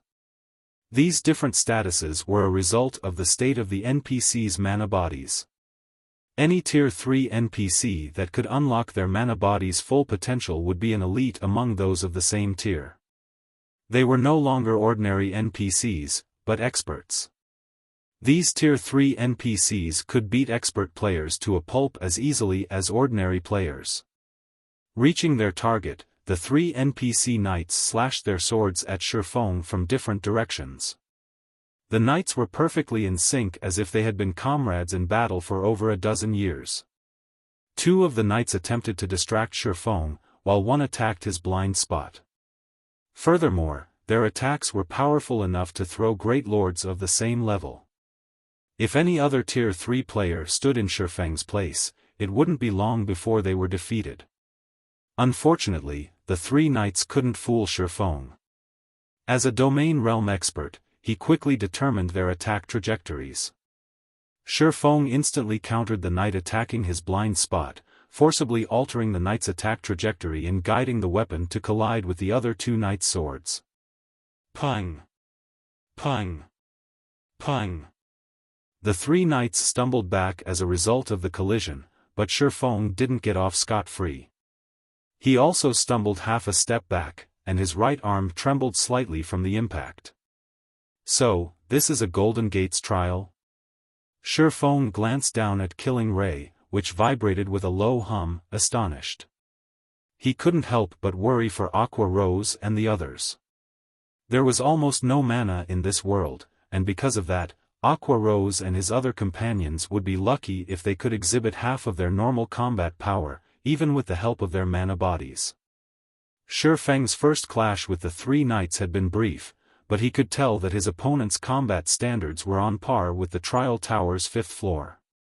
Their combat standards might not be very high, but he was sure they had silver rank mana bodies. Otherwise, there was no way a single clash would cause his arm to go numb with his basic attributes. If even he struggled, it was easy to imagine how the others might fare. Moreover, he was only at the foot of the mountain. He hadn't even started to climb it yet. Ascending the mountain was the goal of this legacy trial, and as players climbed higher, they'd face stronger opponents. Fortunately, they weren't actually required to kill their opponents. As long as players survived against the mountain's residents for 30 minutes, they'd be allowed to pass, but that was still a challenging task. PvP fights rarely lasted more than 10 minutes, not to mention fights against NPCs, since such high-intensity battles required a lot of stamina and concentration. However, during his first clash with the knights, Shi Feng sensed the NPCs' mana circuits and how they used the mana within them. Normally, sensing such things in the outside world was quite difficult due to the abundant mana in the area, but the Legacy Gate space had barely any. As a result, the flow of mana within the NPC knights was easily noticeable. Shi Feng wasn't a magical class player, but he could clearly sense their mana flow. Only, because these knights only possessed silver mana bodies, their mana bodies' construction was far simpler than Shi Feng's epic ranked mana body. He wouldn't gain much insight from watching these knights fight. Even so, he'd gain more information than he had from unlocking his past bronze mana body. After Shi Feng had shoved the 3 knights back, they quickly regained their postures and launched another attack, giving Shi Feng no time to catch a break. This time, however, the knights opted for a different approach. One of the knights focused on attacking Shi Feng, while the other 2 consolidated their mana and waited for an opening. The knights now knew that they were no match for Shi Feng's techniques, and they had decided to overwhelm him with brute force. It left Shi Feng in a difficult position. His basic attributes were definitely higher than the Tier 3 knights, but with their mana empowering their swords, Shi Feng couldn't block the weapons without repercussions. He had no choice but to dodge and retreat. Fortunately, the mana only increased the force behind the knights' attacks, it did not increase their damage. 10 minutes. 15 minutes. 20 minutes. As the battle progressed, Shi Feng's excitement grew. He had learned and mimicked the method the knights used to conduct and use the mana within their mana bodies. It was like learning to draw a new magic array. The knights charged at him again, and Shi Feng silently guided the mana in his body outward, enveloping his sacred sword. This should be enough. He then swung Killing Ray at the Tier 3 knights' mana-coated swords. Boom! The sound of an explosion echoed from the foot of the mountain. The impact from the blow shoved the Tier 3 knight stumbling back a step. In contrast, Shi Feng remained steady in his original position, and his arm no longer shook. Suddenly, the sound of a system notification reached Shi Feng's ears. System, you have unlocked 5% of your epic mana body. I've finally grasped the method to unlock my mana body. Shi Feng was ecstatic as he glanced down at his weapon.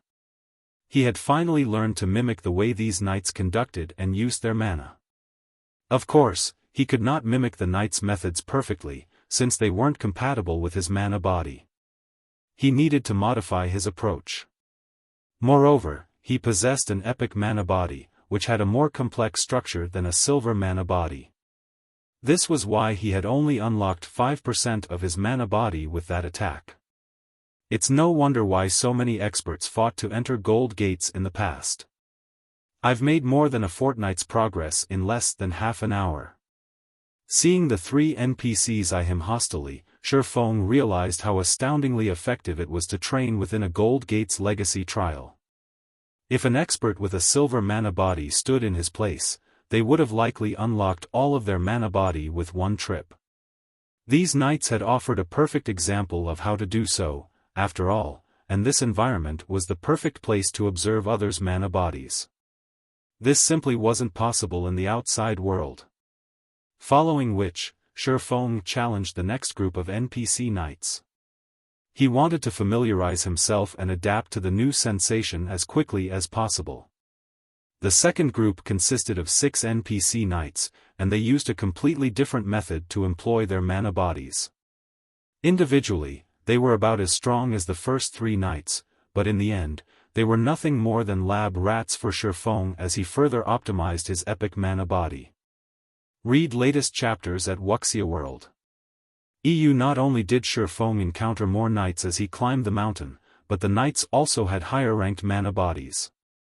The first knights only had basic silver mana bodies, but eventually, Shi Feng faced NPCs with intermediate silver and advanced silver mana bodies. As a result, Shi Feng was able to continue refining his epic mana body. 10%. 15%. 20%. After more than 7 hours of combat and completing his challenge against 6 Tier 3 knights with peak silver mana bodies, Shi Feng finally reached the Sacred Mountain's first shrine. After Shi Feng entered the first shrine, Eliade, the goddess in dark blue armor, appeared before him again. Eliade radiated an aura that was even beyond that of Tier 5 beings. Trial Taker, you have proven to be quite skilled. You have reached the first shrine within 9 hours. As a reward for your effort, I will present you with 2 options. The first option consists of surviving 3 moves against me.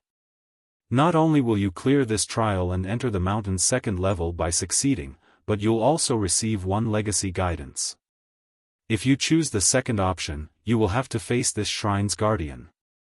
If you win, you will gain access to the second level, but you will not receive additional rewards, Eliade offered Shi Feng.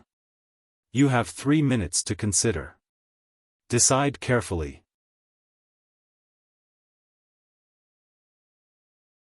Chapter 2464, 3 Divine Swords. Once Eliade finished speaking, she closed her eyes and waited for Shi Feng's reply in silence. She showed no intention of speaking further. Players actually have a chance to earn a legacy guidance in a gold gate? The goddess's explanation had stunned Shi Feng. Based on what he knew from the past, the legacy gate's creators were lofty beings. They'd only appear before players at the beginning of the legacy trial to explain the rules. Players shouldn't encounter them again after that. Shi Feng had never expected that not only would Eliade appear before him near the Sacred Mountain's first shrine, but she'd also offer him 2 choices. Moreover, one of the 2 options would afford him the chance to obtain a legacy guidance. If the experts from his previous life found out about this, they'd try to kill him out of jealousy. Players didn't receive any guidance after reaching Tier 3 in God's domain. They'd have to rely on their own abilities to grow stronger, especially when trying to unlock their mana bodies. Even within the legacy trials, players could only rely on their observations to learn and improve. They wouldn't be given anything on a silver platter. Thus, receiving a legacy guidance was every expert player's dream. Unlocking a mana body's full potential was only a basic condition to activating a Tier 3 mana body. If players could unlock more of their mana body's potential, it could offer even greater benefits. However, unlocking more of a mana body's full potential was insanely difficult. If players had taken the wrong path during their early days, they'd have almost no chance of surpassing 100% potential. Players would have to settle for the most basic level of mana body. If all players were offered a chance to receive guidance from an ancient legacies, far more of the past's peak experts would have been able to reach Tier 5. The stronger a player's mana body was, the easier it'd be to complete their future promotion quests. This was why some experts with silver mana bodies had reached Tier 5, while some experts with gold mana bodies had been stuck at Tier 4. When Iliadi had presented Shi Feng with two options, he had felt as if he were dreaming. "Lady Iliadi, I choose your challenge." Shi Feng instantly decided. Challenging Iliadi was undoubtedly reckless, but if he missed this opportunity, he'd regret it for the rest of his life. Even if he couldn't take control of the Starlight Fortress's Fortress Lord's mansion now, he could try again after the token's cooldown. However, if he passed up this opportunity to challenge Iliadi, he might not get another chance to earn a legacy guidance. He had an epic mana body, and unlocking its potential would be far more difficult than with a gold mana body. Just trying to unlock 100% of its potential was an immensely difficult challenge, not to mention unlocking more than that. Excellent. You have made a wise decision. You will not receive another chance to challenge me, let alone obtain a legacy guidance, no matter how many times you come here, Iliadi said as she opened her eyes. When she looked at Shi Feng, a hint of recognition flashed in her eyes. However, don't think that you can withstand 3 of my attacks. Even if I limit my strength to Tier 3, you have less than a 10% chance of completing my challenge with your sealed epic mana body. Iliadi then pulled a blue greatsword, whose tip had been buried in the ground before her, and raised it above her head. A frightening amount of mana suddenly surrounded her, and a mana storm manifested around Iliadi's greatsword. The storm was so powerful that it could even tear apart space. Shi Feng could sense that the phenomena weren't due to a skill or spell. Iliadi was merely executing a normal attack. "Now, face me. First sword, light shadow." As she spoke those words, Iliadi swung her greatsword down at Shi Feng, who stood over 40 yards away. A gigantic blade of mana appeared in the goddess's hands and descended on Shi Feng, splitting apart space as it passed. So, this is the true method of utilizing a mana body? Shi Feng was dumbfounded as the blade grew near. He had met many Tier 5 NPCs, but he had never met one that had such mastery over their mana body. Although Iliadi had suppressed her strength to Tier 3, her normal attacks still had the power of a Tier 4 skill. Without hesitation, Shi Feng activated Heavenly Dragon's power. The legacy trial was located in a different realm. Although players were prohibited from using invulnerability skills, they could use any other skills or spells they possessed. This was why Shi Feng dared to accept Iliadi's challenge. Divine runes immediately appeared around Shi Feng's body, substantially increasing his strength. He then brandished his swords at the descending mana weapon. Secret technique, lightning flash. Boom! When the weapons collided, the impact created a powerful shockwave that shook the surrounding area. Even the ground trembled at its might. The boom of the collision echoed across the entire sacred mountain. A figure then shot out of the dust cloud that encompassed the battlefield. It was none other than Shi Feng. Not only had he lost 1/5 of his HP, but he also failed to stabilize his footing after he landed, tumbling to the ground. Before Shi Feng could return to his feet, however, the goddess was already poised to attack again. This time, however, she positioned her sword beside her, prepared to execute a horizontal slash. Second sword, Holy Devour. Another mana storm brewed around her, threatening to devour everything in its path. This time, Shi Feng could feel the storm suck away the mana within him, and the pressure that bore down on him made it somewhat difficult to move. Shi Feng had no time to respond properly before the Iliadi swung her great sword. A torrent of fire manifested before Shi Feng, destabilizing space around it. These flames raged as if they needed to devour everything they touched, including space. These flames were more than twice as powerful as the earlier mana sword. Are you kidding me? Shi Feng's shock reached unprecedented levels as he watched the torrent of fire blast toward him. Normally, not even heroes could exhibit basic Tier 4 power with normal Tier 3 attacks, but not only did the goddess's horizontal swing contain Tier 4 power, but it was also at the intermediate rank.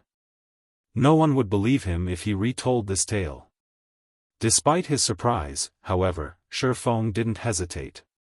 Realizing that he couldn't afford to hold back, Shi Feng activated Blade Liberation and executed Lightning Flash once more. Boom! Space exploded the moment the two fighters' weapons met. Read latest chapters at Wuxia World. Like before, Iliadi's attack sent Shi Feng flying, and this time, it left him with less than 50% of his HP. However, before Shi Feng could stand up, he heard Iliadi's voice. Third sword, Holy Annihilation. Iliadi showed no intention of slowing her assault. Leaping into the air, she rose above Shi Feng and swung her great sword downward. This time, the goddess's attack didn't include any mana fluctuations, but Shi Feng discovered that he couldn't move.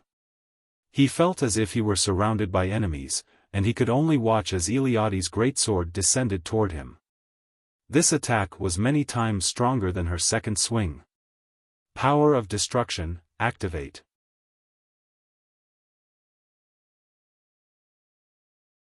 Chapter 2465, Silver Mark. Along with Shi Feng's low shout, disintegration power started flowing out of the disintegration armor and set the surrounding space aquiver. At the same time, a portion of the disintegration power entered Shi Feng's body, instantly elevating him to the Tier 4 realm. Suddenly, the spatial restrictions and frightening pressure that originally bound Shi Feng's body weakened considerably, allowing him to move again. However, despite these changes, he did not feel safe. On the contrary, his complexion turned even grimmer than before. Previously, when he was still at Tier 3, he had felt that Iliadi's current attack did not carry as much mana as her second attack. However, after reaching Tier 4, he realized just how wrong he was. Currently, the space within 50 yards of Iliadi was actually filled with mana as dense as steel. In God's domain, mana's existence was akin to air. It would condense into a misty state only after reaching a sufficiently high density. However, the mana surrounding Iliadi had surpassed the misty and liquid states. Normally, in God's domain, the more refined the mana was, the greater the energy it would contain. Take mana that was in a gaseous state and mana that had concentrated into magic crystals. The amounts of energy each contained were worlds apart. Seeing Iliadi's frightening attack descending toward him, Shi Feng pushed his five senses to their very limits and executed his strongest skill, Void Slash, inwardly praying, "You must block it." In the next moment, 6 sword lights appeared from the void, then merged into one to meet Iliadi's great sword.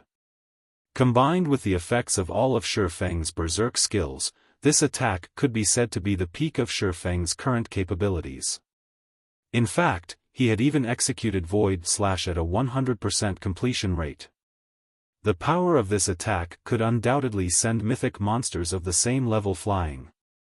Most likely, even Tier 4 NPCs would be no exception. Boom!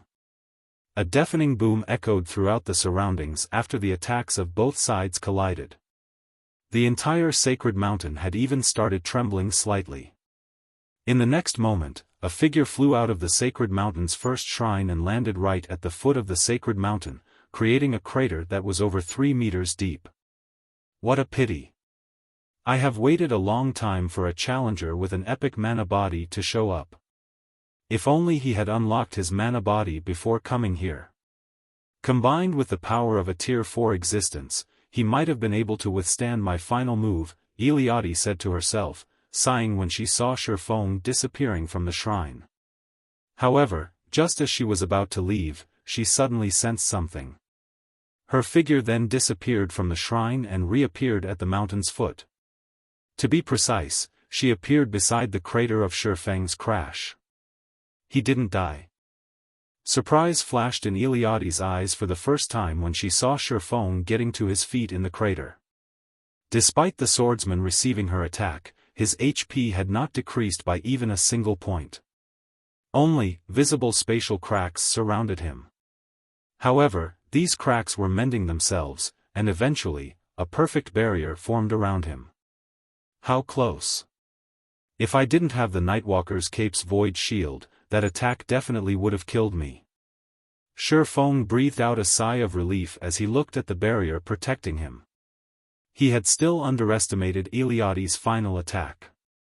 That final attack was even stronger than those of the Crimson Dragon flying ship's mana pulse cannons, practically rivaling the flying ship's magic elven cannons already. He had never heard of anyone exhibiting power at the peak of Tier 4 with merely a normal Tier 3 attack. Fortunately, he had more than one fragmented legendary item on him, one of which was even for defense. Otherwise, only death awaited him in this trial. After inwardly celebrating for a moment, Shi Feng climbed out of the crater quickly and walked up to Eliade.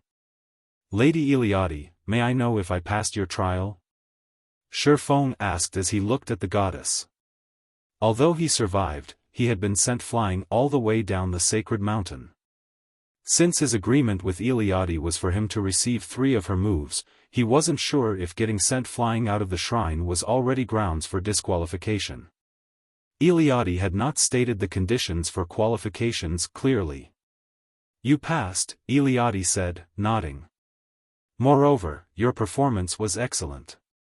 You actually managed to receive 3 of my moves without having unlocked your Tier 3 mana body.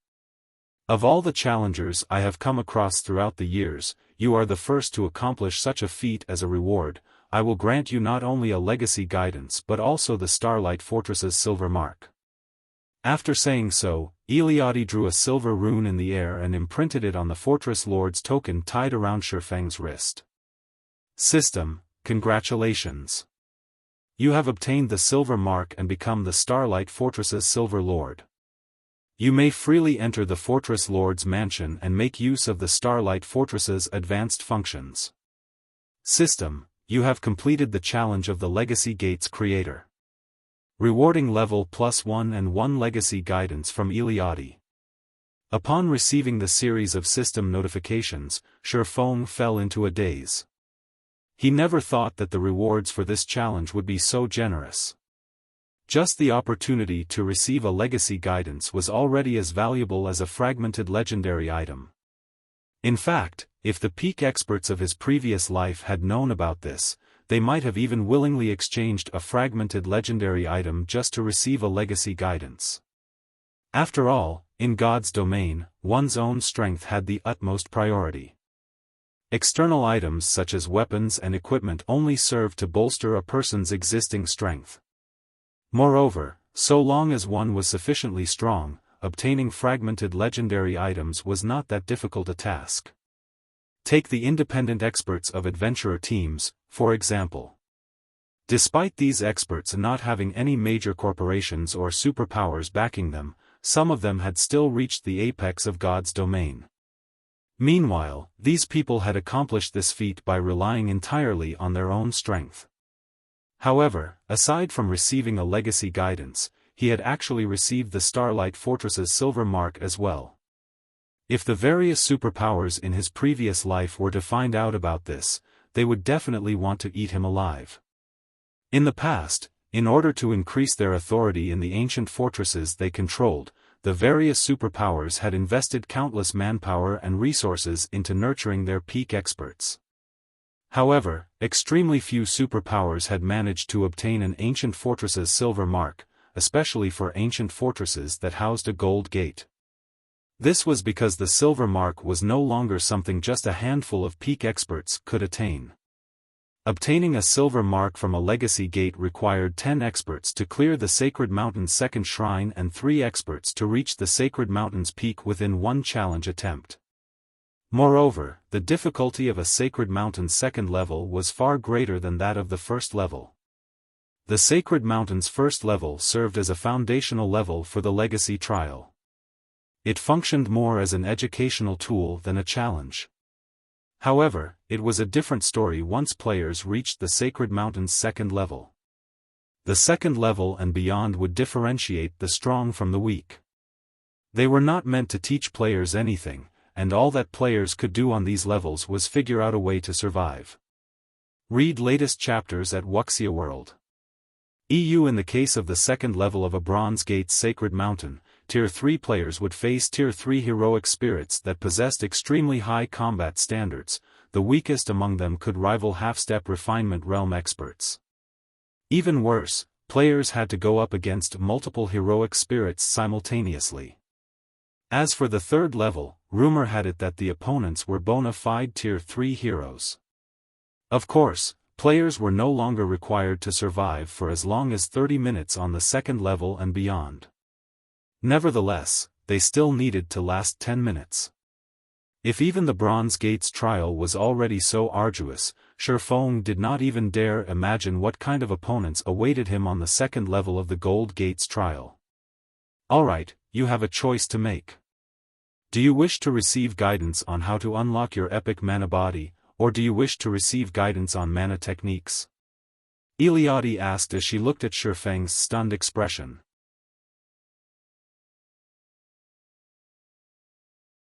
Chapter 2466, Heavenly Blue Successor. There's also the option to learn mana techniques?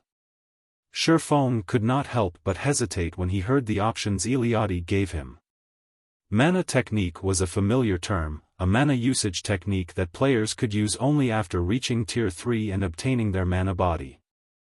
It was categorized as a type of combat technique in God's domain. Only, combat techniques focused on the usage of a person's physical body for combat, while mana techniques focused on the usage of a person's mana for the same. However, only an extremely small number of players had the opportunity to learn mana techniques in God's domain because the knowledge had long been lost. Normally, players had to rely on their own inspiration to create mana techniques.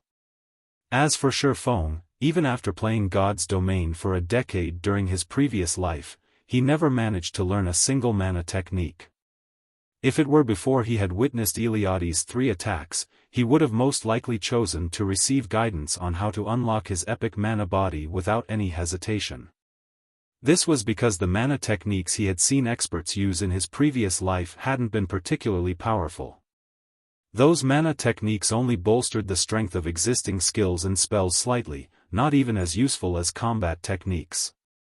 However, from the goddess's attacks, it would seem that he had been under a misconception. After all, Eliade's mana techniques allowed her to exhibit strength at the peak of Tier 4 despite having suppressed herself to Tier 3. The strength of her mana techniques was many times superior to bronze combat techniques. Of course, part of the reason why she could exhibit such strength with her mana technique was her high comprehension of the technique.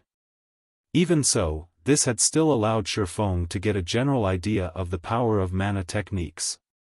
If he could master Eliade's third sword, Holy Annihilation, then he really would be able to move unhindered through the entire God's domain.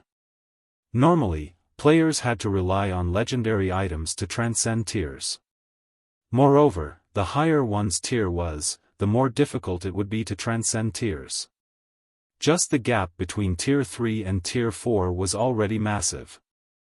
Even with a legendary item, the best a Tier 3 player could do when fighting a Tier 4 player of equal combat standards would be a draw. It would take more than just a legendary item to win against a bona fide Tier 4 player. Eliade's mana techniques, on the other hand, only needed one to unlock their mana body to transcend tiers.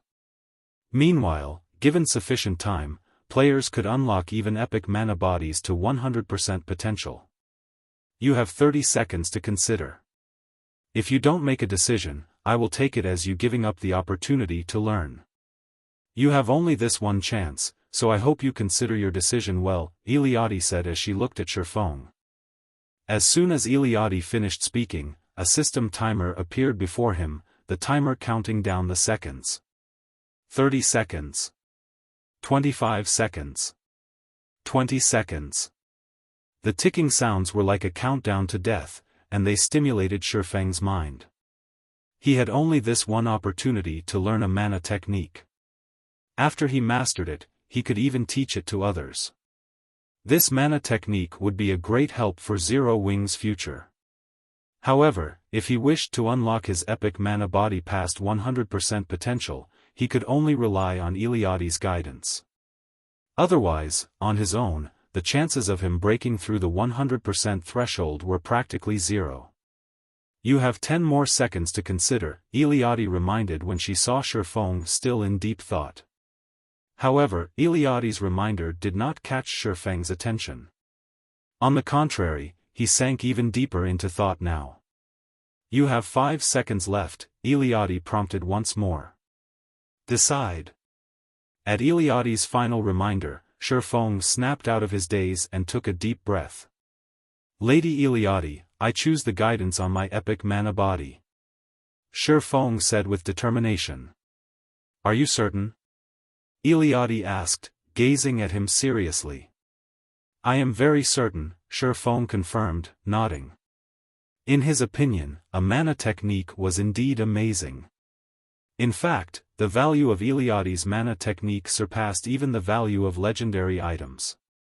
However, gaining the ability to unlock his epic mana body past the 100% threshold was much more important since a player's mana body was the foundation for everything. In his previous life, every player that had set foot into the realm of Tier 6 had broken through the 100% threshold. If he wanted to have a chance at reaching Tier 6, then he had to develop his mana body beyond 100%. As for Eliade's mana technique, while it indeed could increase players' combat power by a substantial degree, tiers trumped everything else. This was especially true for Tier 6. Even if said Tier 5 player was armed with an extremely powerful legendary weapon, they would, at most, be able to fight the weakest of Tier 6 players to a standstill. Defeating a Tier 6 player would be utterly impossible. Needless to say, it would be the same when relying on mana techniques. During ancient times, humans possessed complete mana technique legacies. Nevertheless, they were still incapable of contending against Tier 6 gods. Hence, tiers were everything in God's domain. Take the current God's domain, for example. Tier 2 players were helpless against Tier 3 players. This was the case even for the various superpowers Tier 2 experts. Currently, the various superpowers could compete with each other only by using Tier 3 players. Even if Tier 2 players were amazing and could defeat current Tier 3 experts, if they were incapable of promoting to Tier 3 themselves, it was only a matter of time before they were left behind by Tier 3 players in terms of basic attributes as players reached higher levels. Excellent. When Eliade heard Shi Feng's determined reply, an exquisite smile appeared on her flawless face. At the same time, the sound of a system notification entered Shi Feng's ears once more. System, congratulations. You have passed the hidden trial, selection of power, and received Eliade's recognition. A hidden trial? Shi Feng received a fright when he heard this system notification. He never thought that this challenge would actually include a hidden trial. NPCs in God's domain had different personalities. Normally, they only gave players straightforward trials. However, there were NPCs that would give players double trials. In the case of these double trials, if players failed to clear the hidden trial, clearing the surface trial would be meaningless. They still wouldn't receive any rewards. Since you have chosen to seek guidance on your mana body, it seems you have not been misled by the temptation of power. During ancient times, humans have constantly pursued the ultimate strength. Although they eventually obtained this ultimate strength, they also faced destruction because of it, Eliade said. In a pleased tone, she continued, you, however, did not fall prey to the power I displayed. You have passed my trial. From now onward, you are my successor and are qualified to obtain my legacy. System, congratulations. You have completed the challenge of the Heavenly Blue Saint, Eliade, and become her successor. Rewarding Mana Body Legacy and Holy Annihilation Technique Legacy. After the system notification ended, Eliade took out 2 memory crystals that gave off a colorful glow and handed them to Shi Feng. Of these 2 memory crystals, one of them records the method to unlock epic mana bodies, and the other records the mana technique I created. You may use each of them only once. I hope you utilize them properly, Eliade said before vanishing without a trace, leaving behind only a stunned Shi Feng at the foot of the sacred mountain. Read latest chapters at Wuxia World. EU that was really close. Shi Feng sighed in relief after Eliade disappeared. If not for him having long known the importance of the mana body and the strength of tears, he would have most likely chosen Eliade's mana technique instead. After all, from what he had seen, Eliade's mana technique would provide players with a huge boost in combat power. So long as current Tier 3 players learned Eliade's mana technique, their combat power would soar to the peak of Tier 3, possibly even the Tier 4 standard. Meanwhile, if one possessed Tier 4 combat power at this stage of the game, they would definitely be invincible among players. Who could possibly resist such a temptation? However, if he had really chosen to acquire Eliade's mana technique, he would have ended up with nothing at all. Now that I have obtained the mark and legacy, it's time to return. After snapping out of his daze, Shi Feng stored the 2 memory crystals before making his way to the teleportation array for leaving the sacred mountain. He did not hurry to use the memory crystals. After all, they were one-off items. How much knowledge he could absorb from them would depend entirely on himself. It would be a huge waste if he did not use the memory crystals in an ideal state and environment.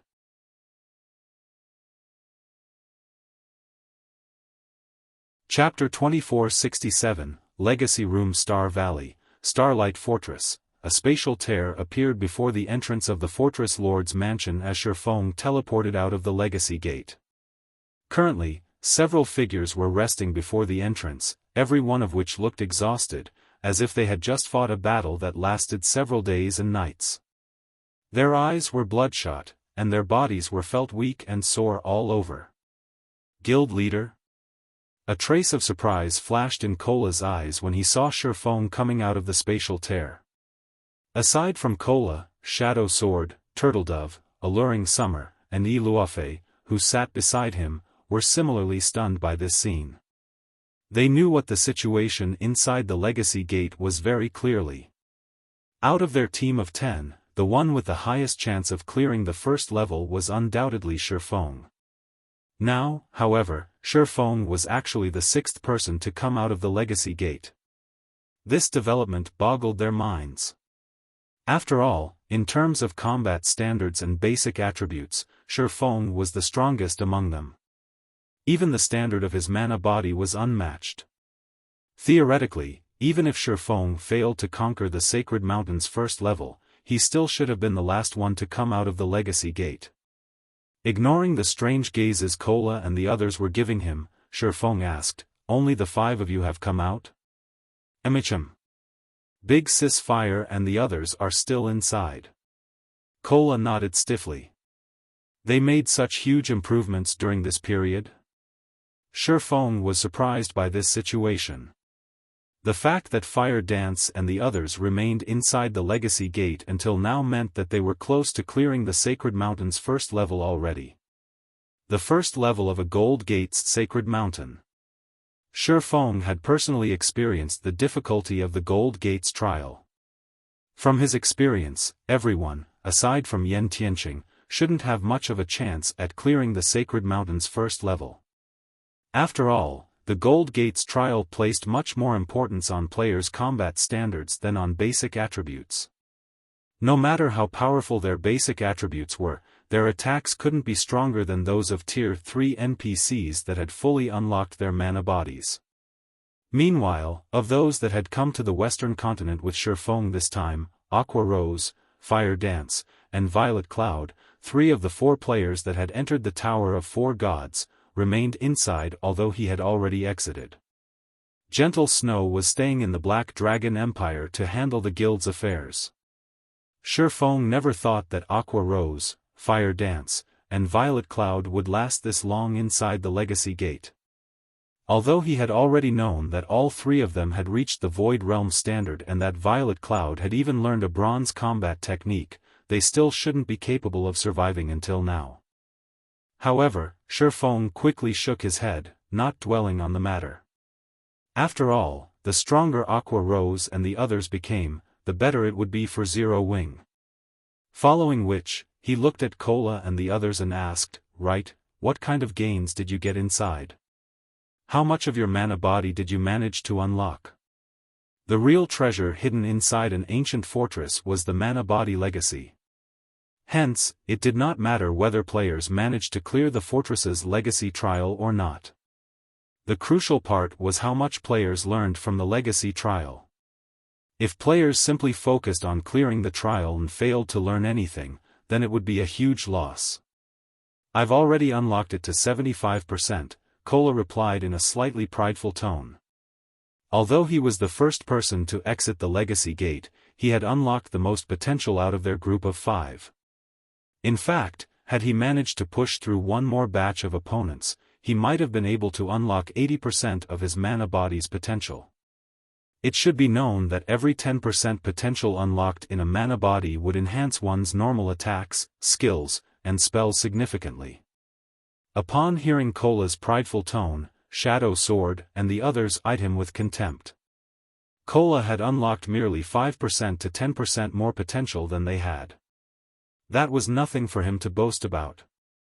Shortly after Shadow Sword and the others finished reporting their progress, 4 spatial tiers suddenly opened up before the Fortress Lord's mansion, one after another.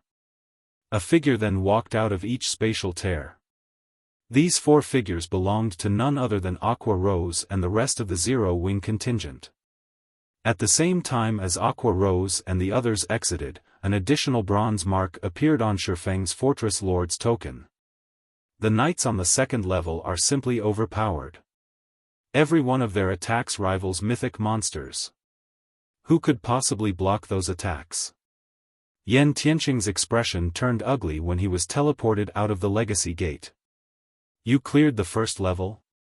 Shi Feng asked as he took in Yan Tianqing's miserable state. But the 2nd level is far too difficult. Those knights are basically at the Tier 4 standard already, and they're even more difficult than mythic monsters, Yan Tianqing replied, nodding with some disappointment at this outcome. Not bad. The 2nd level's knights all possess gold magic bodies. Their magic bodies are not the slightest bit inferior to yours. Moreover, their magic bodies are fully unlocked while yours is not. If multiple knights gang up on you, it is only natural for you to get defeated, Shi Feng said, not the slightest bit surprised by this outcome. He then swept his gaze over Yan Tianqing's group of 4 and asked, "How far have you gotten in unlocking your mana bodies?" NPC knights that possessed gold mana bodies simply had too large an advantage over current players like themselves. Even Shi Feng would have to activate Heavenly Dragon's power to block their attacks. "I currently have it unlocked up to 90%, Yan Tianqing reported, slightly disappointed. "It would be great if I could have continued fighting for a little while longer." Cola and the others gazed at him enviously, upon hearing that. They never thought that the 2nd level's NPC knights actually possessed gold mana bodies. Gaining the opportunity to observe these knights would definitely provide them with significant help. "I'm just a little ways off myself. I managed to unlock mine up to 95%. If I could continue observing for 20 more minutes, I might have been able to unlock my mana body completely," Aqua Rose said, thoroughly bummed. The mana that the 2nd level's knights exuded was simply too frightening. Every one of their attacks carried power close to the Tier 4 standard. Moreover, they also possessed very high combat standards, basically rivaling Refinement Realm experts. Worst of all, her ability to wield mana was restricted due to the harsh environment. Fire Dance and Violet Cloud similarly shook their heads in frustration. Although both of them had unlocked 95% of their mana body's potential, they still couldn't contend against the second level's knights. Right, guild leader, Divine Tribe contacted me previously. They said that there is something they need to discuss with us. However, as we were still inside the Legacy Gate, I told them that we had some urgent matters to deal with and had them rest inside their temporary residence for now, Aqua Rose suddenly said. That isn't an urgent matter, Shi Feng said, chuckling. It'll be the same if we go after all of you have fully unlocked your mana bodies. Unlock our mana bodies? Aqua Rose was puzzled by Shi Feng's words. They had just come out of the Legacy Gate. Without the help of the Legacy Gate, it would be incredibly difficult for them to make any more progress. Fully unlocking their mana bodies might even take up to a fortnight. Read latest chapters at Wuxia World. EU, MHM. An ancient fortress's Legacy Gate is indeed the fastest place for players to unlock their mana bodies. However, the Fortress Lord's Mansion has something called a Legacy Room. Although its training effects aren't as excellent as the Legacy Gates, it allows players to experience a fully unlocked mana body for 3 minutes. I believe this experience should be of significant help for you all, Shi Feng said, nodding. The Legacy Room was the core of the Fortress Lord's Mansion. Only after players obtained the rights to control the Fortress Lord's Mansion would they be allowed to use it. Moreover, the room could be used only 12 times a month, and each player could use it only once a month. During Shi Feng's previous life, the various superpowers that controlled an ancient fortress allowed only peak experts that were close to fully unlocking their mana bodies to make use of the Legacy Room. Now that Aqua Rose and the others had managed to unlock at least 70% of their mana body's potential, they would have a very high chance of fully unlocking their mana bodies if they utilized the Legacy Room. Shi Feng naturally had to let them try. After saying so, Shi Feng removed the seal on the Fortress Lord's Mansion and led everyone inside.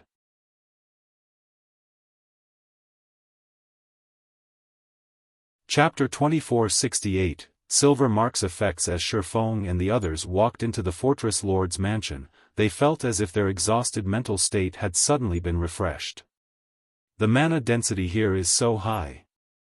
Aqua Rose exclaimed when she sensed the mana inside the mansion. It's at least twice as high as in Zero Wing City. Out of all the guild towns and cities in God's domain, Zero Wing City's mana density was the highest. This was also why Zero Wing City remained extremely popular with players even though it was located within Star Moon Kingdom's borders and in a map that was much lower level than mainstream players. Currently, the city's daily player traffic still exceeded 6 million. In Star Moon Kingdom, Zero Wing City's player traffic ranked third, inferior only to Star Moon City and White River City. However, despite the sparse mana in Star Valley, the inside of the Starlight Fortress's Fortress Lord's Mansion had a mana density at least twice as high as Zero Wing City's. Of all the places Aqua Rose could think of, only the ambient mana in the Holy City of Titan was comparable to this mansion's in terms of density. With such an excellent environment, even training bronze combat techniques won't be a problem, Yan Tianqing commented, his eyes similarly glowing with excitement when he sensed the mana around him. Practicing combat techniques placed a huge burden on players' concentration. If the environment did not possess sufficiently dense mana, their concentration regeneration rate wouldn't be able to keep up with their consumption rate. Players would have to rest for a long time after practicing their combat techniques a few times. That sort of training would be inefficient. Meanwhile, bronze combat techniques were particularly exhausting to practice. Each use of a bronze combat technique consumed several times more concentration than an advanced combat technique. Moreover, if players hadn't mastered the bronze combat technique, using it would place an even greater burden on their stamina and concentration. Hence, the various superpowers had very few peak experts that had successfully learned a bronze combat technique even now. This was also the case for Zero Wing. This place isn't just useful for practicing bronze combat techniques. Looking at the excitement on everyone's faces, Shi Feng pointed at a nearby locked room and explained, there are also mana training rooms here. In there, players can practice not only combat techniques but also mana control. The efficiency of training inside one of these rooms is several times higher than training in the outside world. It is no exaggeration to say that these rooms are one of the best places for training. As a fortress that had existed since ancient times, the Starlight Fortress was not as simple as it appeared to be. The standard of magical technology that the fortress possessed was something that current kingdoms and empires could only admire. This was also why the various superpowers during Shi Feng's previous life had contested over ancient fortresses desperately. Unfortunately, the Starlight Fortress was only a small fortress. Its fortress lord's mansion also wasn't very large, with only 5 floors in total, 3 above ground and 2 underground. Meanwhile, every one of these floors was enhanced by all sorts of magic arrays that increased the density of the ambient mana, as well as accelerated the concentration recovery rate of players. Players could also accumulate the double EXP buff while within the Fortress Lord's mansion, so they wouldn't have to worry about falling behind in terms of levels, even if they spent a long time training within the mansion. As for the mana training rooms, the mansion had only 32. A medium fortress's Fortress Lord's mansion would have double the number, whereas a large fortress would have 150. The training capability of a large fortress was several times greater than that of a small fortress. With the Starlight Fortress, Zero Wing would be able to nurture only a small number of the guild's experts. However, this was the best Shi Feng could do right now. After all, the difficulty of capturing medium and large fortresses was many times higher. Generally, large fortresses had superior mythics guarding them, while medium fortresses also had a small chance that a superior mythic would appear as its final guardian boss. Medium fortresses would also have over a dozen other mythic monsters inside. A medium fortress simply wasn't something a few players and a Tier 4 hero could capture at this stage of the game.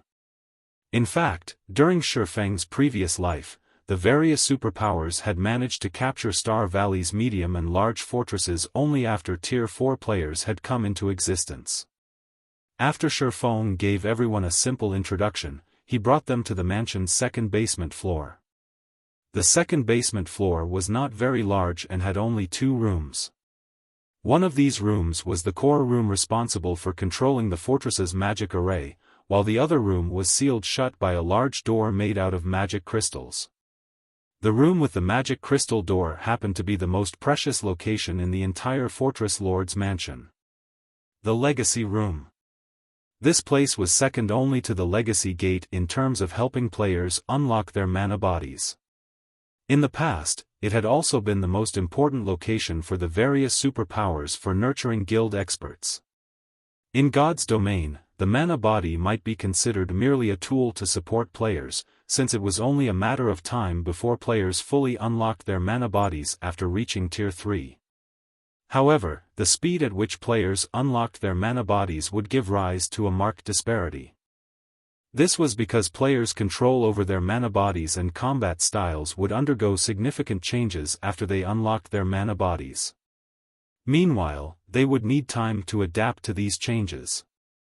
In addition, if players wished to improve their mana bodies further, in other words, break through the 100% threshold, they would first need to unlock their mana body's full potential. Only after doing so could they start attempting to break through the 100% threshold. The player's success would depend on whether they had taken the correct path or not. If players discovered that they had made a mistake, they could still change their method of approach in unlocking their mana body. Hence, the sooner one unlocked their mana body in God's domain, the better. Of course, the Legacy Room had a flaw: it could only allow players to experience what it felt to have a fully unlocked mana body based on their current foundations. It would not point out a clear path for players to take. Even so, having the help of the legacy room was still many times better than randomly experimenting in the outside world. After arriving before the 4-meter-tall and 3-meter-wide crystalline door, Shi Feng held up the Fortress Lord's token and chanted the incantation recorded on it to trigger the magic array etched into it. In the next moment, the token's magic array released a silver glow that resonated with the magic array carved into the crystalline door. The door's magic array likewise released a silver glow. Immediately afterward, the tightly shut door started opening, and everyone instantly felt mana of much greater density flowing out of the legacy room. When bathed in this mana, everyone felt their mind clearing up, invigorated like never before. At the same time, the sound of a system notification entered Shi Feng's ears. System, you have activated the Silver Legacy Room. This room can be used only 12 times a month, and only one player may enter each time. Players will be able to experience what their current mana body feels like at 100% potential for 5 minutes. Once the session ends, players will not be allowed re-entry into the Legacy Room for 1 natural month. The silver mark also provides such a benefit? Shi Feng gazed at the token in his hand in astonishment. The difference between 3 minutes and 5 minutes might not be very long, but being able to experience the sensation of a fully unlocked mana body for even a second longer meant that players could better familiarize themselves with that feeling. Meanwhile, the silver mark had nearly doubled the duration that players could carry it inside the Legacy Room. At this moment, Shi Feng more or less understood why the various superpowers had desperately invested into a select few peak experts and continuously had them challenge the legacy gate of the fortresses they controlled. They hadn't done so just to unlock more of their fortresses' functions but to better develop their guild experts. After all, guild experts were the capital of guilds. Everything else was secondary. Alright, which one of you will enter first? Shi Feng asked as he turned around to look at Aqua Rose and the others. Upon hearing Shi Feng's question, Aqua Rose and the others exchanged glances, unsure whether they should enter the Legacy Room or not. Shi Feng had already told them that this opportunity was available to them only once a month. If they did not grab a hold of it properly, they would have to wait another month to experience what fully unlocking their mana bodies felt like. At that time, everything would be too late already. I'll go first, then, Fire Dance said after giving the matter some thought. Alright. Just walk straight into the room. Once you're inside, focus all your attention on your mana body and try your best to adapt to the sensations you feel, Shi Feng advised as he pointed into the Legacy Room, which was the size of half a basketball court. The situation inside the Legacy Room was the complete opposite of the situation inside the Legacy Gate. Instead of a sparse mana environment, the Legacy Room's environment abounded with mana. While standing inside such a room, players would find it practically impossible to perceive the flow of mana inside their own bodies clearly. They could only rely on their intuition to progress. I understand. Fire Dance nodded before walking into the room. Meanwhile, after Fire Dance entered the Legacy Room, the crystalline door sealed itself once more. Everyone's heartbeat started accelerating at the sight. Read latest chapters at Wuxia World. EU, no need to be anxious. Even if you fail to fully unlock your mana body this time, you can still continue trying in the outside world. It is only a matter of time before you unlock your mana body.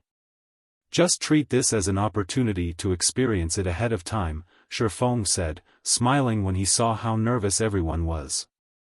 The opportunity the Legacy Room provided was indeed very important. However, even if one failed to fully unlock their mana body after entering the Legacy Room, it did not mean that they wouldn't be able to unlock their mana body in the future. They merely had to pay a higher price to do so. At this moment, Aqua Rose suddenly received a message. After reading it, she turned to Shi Feng and said, Guild Leader, McCaffrey sent me another message.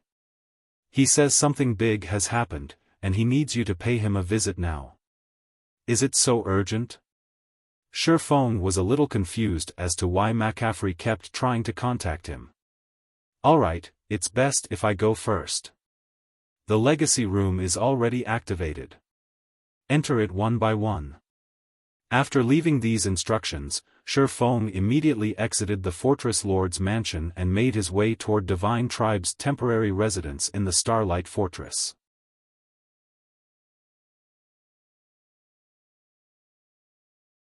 Chapter 2469, Storm Brewing Starlight Fortress, Divine Tribe's temporary residence. After undergoing the Silver Lion Legion's cleansing, the fortress that was originally ruled by monsters was now devoid of monsters. Instead, players now crowded it. Moreover, these players were all very high level and very well equipped. They were undoubtedly Divine Tribe's experts. At this moment, these expert players were agog as they walked through the streets of the Starlight Fortress, which had already become the focus of many powers and players. As a fortress located in Star Valley, a level 100+ forbidden land, the Starlight Fortress's functions were simply immense. Not only could it allow players to save up on plenty of travel time, but it could also serve as a player's haven for rest and recovery. At the same time, it would become a trade hub in Star Valley. After all, Star Valley was massive. Moreover, players had nowhere to rest in the surrounding maps. Besides, Star Valley was rich in resources, a place where players could obtain leveling resources. Hence, as the only trade hub available in Star Valley, the resources the Starlight Fortress could acquire in the future would be immeasurable. As a fortress that had existed since ancient times, the Starlight Fortress's ambient mana was incredibly dense. None of the present fortresses found in the outside world had anything similar. On the western continent, which suffered from a dearth of mana, the Starlight Fortress was a rare training ground.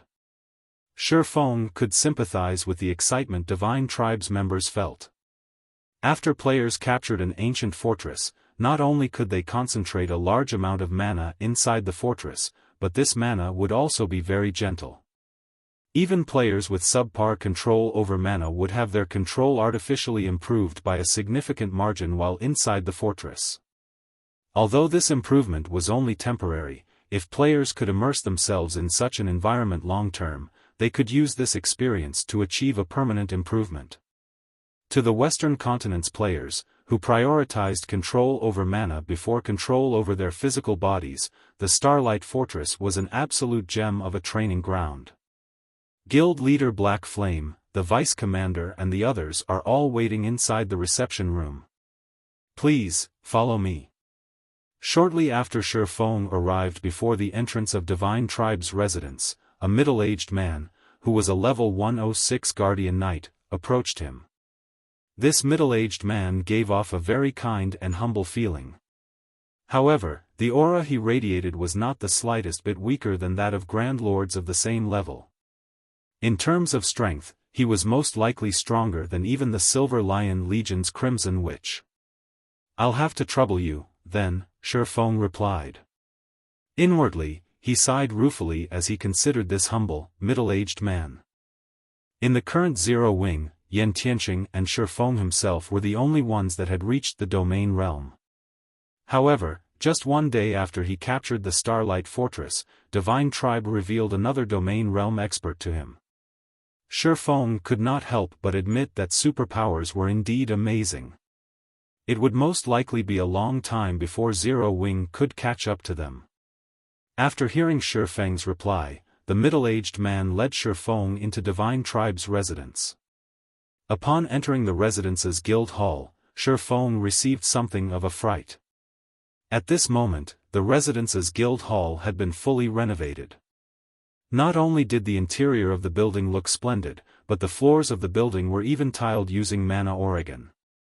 Not even the guild hall in Zero Wing's main headquarters could compete with this guild hall in terms of extravagance. Mana ore was a rare type of ore. Although it was not as valuable as magic crystals, it contained a significant amount of mana. Items made with mana ore would exude a small amount of mana and increase the density of the mana in their vicinity by a certain degree. However, as the cost generally wasn't worth the potential returns, very few superpowers would be willing to use mana ore as flooring. Meanwhile, this was only a temporary residence for Divine Tribe, yet the guild had actually used mana ore as flooring. This was already beyond extravagance and entered the realm of reckless waste. However, from this, one could also see how much importance Divine Tribe placed on this temporary residence. After all, if the temporary residence changed owners, the mana ore used here could not be taken away. If Zero Wing suddenly decided to change partners, Divine Tribe's actions would be akin to gifting its mana ore to another power. However, despite knowing this, Divine Tribe had still done so. A short moment later, under the middle-aged man's lead, Shi Feng arrived at the top-floor reception room. Currently, 3 people were seated inside the reception room, McCaffrey and Crimson Witch, whom Shi Feng was familiar with, and a beautiful female berserker with blonde hair and crimson eyes. This female berserker wore silvery, gray light armor and carried a runic greatsword that radiated mana. Although this female berserker was only sitting quietly inside the room, it was as if she had stolen all the color from her surroundings. Aside from herself, everything else inside the room looked monotone in color. The Magic Eye Goddess? Why is she here? Shi Feng was stunned when he saw this female berserker. This was because he was even more familiar with this woman than with McCaffrey and Crimson Witch. She was one of the few Tier 6 God-ranked experts in his previous life, the wielder of Eternal Sin, a legendary weapon. In the past, she had ranked high even among Tier 6 experts. She had also managed to develop the guild. She established herself into a super first-rate guild, becoming a legend in God's domain. Meanwhile, because of the peak hidden class, Magic Eye Hunter, she obtained, she was also nicknamed the Magic Eye Goddess. Currently, however, this Magic Eye Goddess was wearing Divine Tribe's guild emblem. This situation was completely different from what Shi Feng knew. Guild leader Black Flame, are you two perhaps acquainted with each other? McCaffrey asked curiously when he noticed the change in Shi Feng's expression. After calming himself, Shi Feng shook his head and explained, "No, we're not acquainted. She just looks very similar to someone I know." At Shi Feng's reply, McCaffrey no longer paid much attention to the matter, saying, "In that case, let me introduce you. This person here is Phythalia, the commander of Divine Tribe's Divine Hymn Legion. She will also be in charge of the Divine Tribe forces that will be garrisoned in the Starlight Fortress from now on. Greetings. I am Zero Wing's guild leader, Black Flame." Shi Feng introduced himself as he looked at Phythalia. "Greetings as well, guild leader Black Flame. I had heard plenty about you from Crimson even before I came here. However, after seeing you in person, it seems you're even stronger than what I heard. You are actually unaffected within my illusory domain. It seems you have already unlocked your mana body to a considerable extent," Phythalia said, a flash of surprise appearing in her eyes as she looked at Shi Feng. After obtaining her Magic Eye Hunter hidden class, she had gained a naturally occurring domain that grew stronger the higher her tier became. After she reached Tier 3, even Crimson Witch, who possessed a peak gold mana body, was not immune to the effects of her illusory domain. Within her illusory domain, not only would players' control of their own body's mana decline significantly, but players would also lose the ability to control the mana around them. At this point, only experts that had unlocked their mana bodies by a certain extent were capable of resisting the effects of her illusory domain. "You have started unlocking your mana body already?" Crimson Witch blurted out when she heard Phythalia's words. She had been researching how she could unlock her mana body's potential all this time. However, even now, she still hadn't found any concrete information. She had never imagined that Shi Feng had actually unlocked a portion of his mana body's potential already. "It's just a portion. I'm still far from fully unlocking it," Shi Feng admitted truthfully. "So, that's the case. No wonder your attacks were so powerful before." Realization dawned upon Crimson Witch when she heard Shi Feng's reply. Previously, she had felt that the skills and spells Shi Feng had used were ridiculously powerful. They looked nothing like Tier 3 skills and spells used by the current Tier 3 players. In hindsight, This was most likely due to Shi Feng having unlocked a portion of his mana body strength already, hence, his skills and spells were a lot more powerful than the average Tier 3 players. Suddenly, she felt that she had a chance to catch up with Shi Feng. Although she hadn't started unlocking her mana body yet, she did have a few leads. She was confident she could unlock a portion of her mana body's strength in a few more days. At that time, she would no longer lose to Shi Feng so easily. "May I know why you asked me to come here?" Shi Feng asked, not bothering with additional explanations on his mana body. "It's an urgent matter," Phythalia replied, her expression suddenly turning serious. "Before I arrived at the Starlight Fortress, I received word that plenty of superpowers are making their way to the Starlight Fortress. Even Netherworld Empire, one of the 5 great super guilds, is interested. In fact, Netherworld Empire has dispatched one of its trump card legions. We might be able to deal with the other superpowers, but Netherworld Empire is a different story. Although Netherworld Empire's trump card legion has very few members, those players can no longer be referred to as humans. They are complete and utter monsters. Setting aside the high likelihood that they are coming to contest for the fortress's ruling rights, if they decide to make a fuss inside the fortress, no one will be able to control them. Even if we continue holding on to the fortress's ruling rights, we will only be rulers in name. Normal operations would be impossible. Hence, I asked you to visit in hopes you can sell a portion of the fortress's shares, Guild Leader Black Flame. Divine Tribe will help Zero Wing as a middleman in this matter. If we include the Crimson Dragon flying ship you have in the Starlight Fortress's defenses, I believe Netherworld Empire will not go too far." In regard to Phythalia's suggestion, neither McCaffrey or Crimson Witch found anything wrong with it. Read latest chapters at Wuxia World. EU. On the Western continent, there was nobody that did not know how frightening Netherworld Empire was. It could be said to be a gathering of lunatics. This great super guild never operated according to social norms or logic. In fact, it had already annihilated one superpower in God's domain. If Zero Wing and Divine Tribe were to clash with Netherworld Empire, even if they managed to protect the fortress itself still wouldn't be able to establish itself on the Western continent. Their only way out now was to split a portion of the fortress's profits. After all, the Starlight Fortress involved too many things. Zero Wing and Divine Tribe couldn't stop all of the Western continent's superpowers. However, it would be a different story if they had Netherworld Empire's assistance. "I understand Divine Tribe's predicament," Shi Feng said, nodding.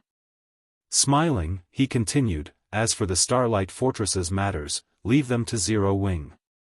If Netherworld Empire wishes to cause a ruckus, it is free to try. If it is capable of doing so, I wouldn't mind gifting the fortress to it. If there are no other matters, I'll take my leave first." After saying so, Shi Feng turned around and left the reception room, his actions stunning Phythalia, McCaffrey, and Crimson Witch. For a time, silence fell over the entire reception room.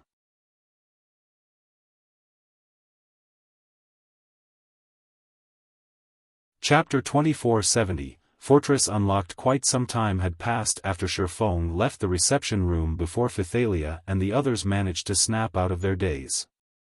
Has Guild Leader Black Flame always been such an impulsive person? Phythalia could not help but ask as she turned to look at McCaffrey and Crimson Witch. Her mind couldn't keep up with Shi Feng's pace at all. When fighting over interests, superpowers rarely started with a declaration of war. They would generally choose to settle things with discussions. Only if negotiations broke down would they take action. After all, a war between two superpowers was no trivial matter. Regardless of the outcome, both sides would end up suffering significant, and even irreparable, losses. Meanwhile, she had merely proposed to negotiate with Netherworld Empire and asked Shi Feng to prepare to make some minor concessions, yet Shi Feng had flat-out rejected her proposal and decided to clash with the Great Super Guild to the very end. This simply wasn't a decision a guild leader would make. Only a fool would do so. Of course, she also found Shi Feng's decision understandable. Zero Wing had gone to great lengths to capture the Starlight Fortress. However, just as it was about to start harvesting its profits, a bunch of people suddenly appeared to claim a share of these profits. Any normal person would get enraged by this matter. However, such a situation frequently occurred in both the real world and the virtual world. In a situation where one was weaker than the other party, opting for a frontal clash was an extremely unwise decision. This was especially true now that more than a dozen superpowers were targeting the Starlight Fortress. So long as one of these superpowers took the lead, they would attack the Starlight Fortress without hesitation.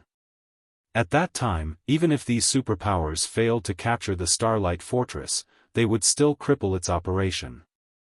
Unlike other fortresses, the Starlight Fortress did not have any NPC soldiers to assist in its management. Players had to rely entirely on themselves. Moreover, the ruling power would have only partial authority over the fortress and was incapable of prohibiting entry to certain players by manipulating the fortress magic array. If the ruling power wished to prevent entry to certain players, it would have to rely on its own players to do so. This was also the case when it came to settling fights that occurred within the fortress. Meanwhile, over a dozen superpowers were targeting the Starlight Fortress, including Netherworld Empire. So long as these superpowers dispatched experts to cause a ruckus inside the Starlight Fortress, stopping them would be impossible with the manpower and strength Zero Wing and Divine Tribe possessed.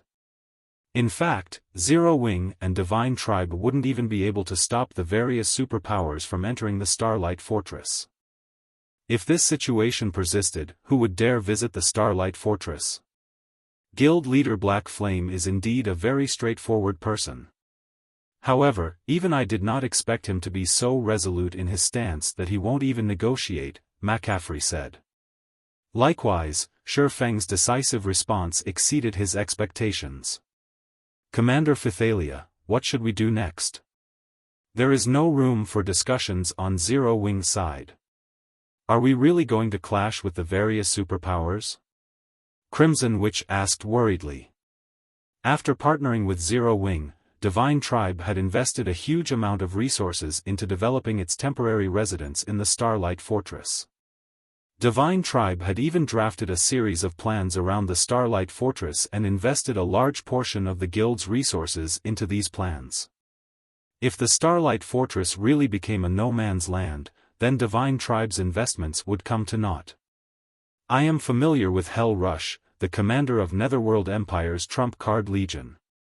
Since he is personally leading the Legion over, I will try to negotiate with him, Phythalia said, chuckling when she saw the worried expression on Crimson Witch's face. Moreover, we still haven't reached that point yet. Once the various superpowers and Netherworld Empire's members arrive, Guild leader Black Flame might realize how unwise his decision is. At that time, we might be able to turn things around. She had seen plenty of people like Shi Feng before. After all experts were very arrogant. Not to mention, Zero Wing had managed to capture the Starlight Fortress, something none of the Western continent's superpowers had managed. It was only natural for him to have confidence in his guild's strength and not be afraid to fight the various superpowers. However, once the various superpowers experts gathered and Shi Feng personally experienced the strength of these superpowers, it wouldn't be strange if he changed his mind. After all, he had just arrived on the Western continent recently and did not understand just how powerful the superpowers here were. He also wasn't aware of just how formidable Netherworld Empire was. While Phythalia and the others were discussing how to deal with the various superpowers, Shi Feng arrived at the main office on the Fortress Lord's mansion's third floor to assume control over the entire Starlight Fortress. Previously, although he had unlocked the magic array sealing the Fortress Lord's mansion and even allowed Fire Dance and the others to enter the mansion's legacy room, he still hadn't gained control over the Starlight Fortress. This was because an ancient fortress's Fortress Lord's token did not automatically confer the ruling rights to the fortress on its holder. Players still needed to go through a simple takeover procedure. When Shi Feng opened the doors to the main office, he was greeted by the sight of an elderly man in butler attire standing inside the old and obsolete office. Although this elderly man was only a phantom and radiated no aura, he was a near-invincible existence while inside this fortress lord's mansion. At the same time, he was the true ruler of the entire Starlight Fortress. Wielder of the Fortress Lord's token, I am Osset, the Starlight Fortress's administrator. How may I be of service? Osset asked respectfully when he saw Shi Feng enter. I wish to receive control over the Starlight Fortress, Shi Feng said, declaring his intentions. Ancient fortresses were different from other fortresses. All authority over the fortress was vested in the administrator. Hence, ancient fortresses would always remain in a semi-controlled state. If players holding the Fortress Lord's token wished to gain any control over the ancient fortress they captured, they had to get it from the fortress's administrator. Meanwhile, an administrator would pass on their authority only if players possessed the Fortress Lord's mark obtained from the fortress's legacy gate. Otherwise, they would only be a fake Fortress Lord, who could be replaced at any given time. Before players gained authority from the fortress administrator, the entire fortress would acknowledge only the Fortress Lord's token and not its holder. Moreover, the Fortress Lord's token offered no protection to players. And worse, players had to keep the Fortress Lord's token at all times. If the token was brought out of the fortress for too long, it would be automatically teleported back to the fortress and appear in a random location inside. Only by obtaining a Fortress Lord's mark and, subsequently, authority from the fortress administrator would players be considered the partial ruler of an ancient fortress. Players could then store their Fortress Lord's token in the core room of the Fortress Lord's mansion, utilizing the mansion's defensive magic array to protect it. Unless someone else attacked the Fortress Lord's mansion and obtained the token from the core room, players would no longer have to worry about losing control over their fortress. Moreover, after obtaining the authority to rule an ancient fortress, players could also activate some of the fortress's functions. Among them, the most important would be the fortress prison. This was an incredible function that none of the newly constructed fortresses possessed. This function was incredible because it allowed the ruler of the fortress to imprison players. So long as players were captured, they would suffer a fate even worse than death. Unless players had fulfilled their sentence or someone outside destroyed the prison itself, imprisoned players couldn't come out of the fortress prison. It wouldn't matter even if the imprisoned players killed themselves, they would respawn right back in their cell. Getting imprisoned was a brutal penalty for players. After all, in God's domain, time was money, especially for frontline players. Being jailed and prevented from doing anything for several days would cause them to fall behind significantly. Meanwhile, the fortress prison of a small fortress, like the Starlight Fortress, could imprison players for a maximum of 8 days. 8 days. If an expert player suddenly lost 8 days' worth of time, they would most likely lose the will to continue living. This was why Shi Feng dared to oppose the various superpowers. So what if the various superpowers possessed a lot of experts? If they dared make a ruckus in the fortress, he would capture and imprison them all. He was eager to see just how many Tier 3 experts the various superpowers had for him to imprison for 8 days. As for destroying the fortress prison and freeing the imprisoned players, the various superpowers would be dreaming if they thought they could accomplish this feat. The fortress prison possessed an incredibly powerful defensive magic array. Once it was activated, even Tier 5 existences shouldn't think of breaking into the fortress prison. In fact, breaking into the Fortress Lord's mansion would be even easier than breaking into the fortress prison. Very well. Osset summoned a fourfold magic array beneath Shi Feng's feet.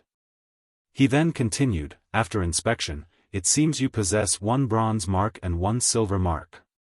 You have automatically gained the Silver Fortress authority. You may activate 1 bronze fortress privilege and 1 silver fortress privilege. Do you wish to choose which privileges to activate now? Yes, Shi Feng said, nodding. Here is a list of all the bronze and silver privileges available. You may choose one from each category, Osset said, waving his hand. Immediately, a translucent screen appeared before Shi Feng. In the next moment, 2 columns of choices appeared on the screen. The first column was a list of the available bronze privileges. There was a total of 3 options: Fortress Prison, Fortress Restaurant, and Fortress Hotel. The second column listed the available silver privileges. Similarly, there were 3 options available: Magnification Tower, Object Creation Tower, and Summoning Tower. So, these are the Starlight Fortress's silver privileges? Surprise flashed in Shi Feng's eyes as he looked at the 3 entries under the silver privileges column. He had seen many silver fortress privileges before. However, the Starlight Fortress's silver privileges could definitely rival those of large fortresses. The Magnification Tower was something that could further increase the density of the fortress's ambient mana. Although the Starlight Fortress's mana density was already very high, if the effects of the Magnification Tower were included, then its mana density would most likely surpass even Zero-Wing cities. The Object Creation Tower was a sacred training ground for lifestyle players because it housed advanced meditation rooms and intermediate research rooms. Even a player with subpar talent would have a high chance of becoming a master lifestyle player if they could constantly work inside the Object Creation Tower. The Summoning Tower was something Shi Feng had seen only once before inside a medium fortress. However, the Summoning Tower was categorized as a gold privilege back then. As its name suggested, the Summoning Tower had only one function: the summoning of creatures. Once provided with the appropriate medium, the Summoning Tower could summon creatures of a similar race to act as the fortress's guardian. The stronger the medium, the stronger the summoned creature would be. Only 1 creature could be summoned in a month, and only 1 creature could be maintained in existence at a time. Read latest chapters at Wuxia World. This ability might not seem like much, but it was incredibly powerful in reality. This was because there were no restrictions on the creature that could be summoned. In other words, if players managed to get their hands on the remains of a Tier 6 god, they could summon a Tier 6 god to defend their fortress. A Tier 6 god. This was an existence that even Tier 6 god-ranked players had to avoid crossing. If the Starlight Fortress had a Tier 6 god defending it, let alone attacking the fortress, nobody would dare make a scene in the entire map because the entire map the fortress sat on lay within the Fortress Guardian's range of activity. Wielder of the Fortress Lord's token, please make your decision, Osset reminded Shi Feng after seeing the latter remaining quiet for a long time.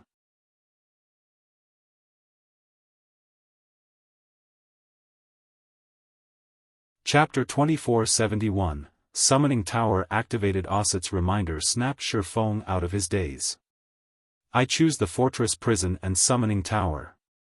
Shi Feng immediately answered. Of the bronze privileges available, the Fortress Prison was mandatory in Shi Feng's mind. Without this function, he couldn't deter his enemies from causing trouble within the fortress. As for the silver privileges, the Magnification Tower and Object Creation Tower would increase the ancient fortress's value and make it more popular among players. However, the Starlight Fortress was the only captured fortress in Star Valley, and as such, had no competition. Any player that wanted to develop in Star Valley would have no choice but to visit the Starlight Fortress, which made both towers unnecessary.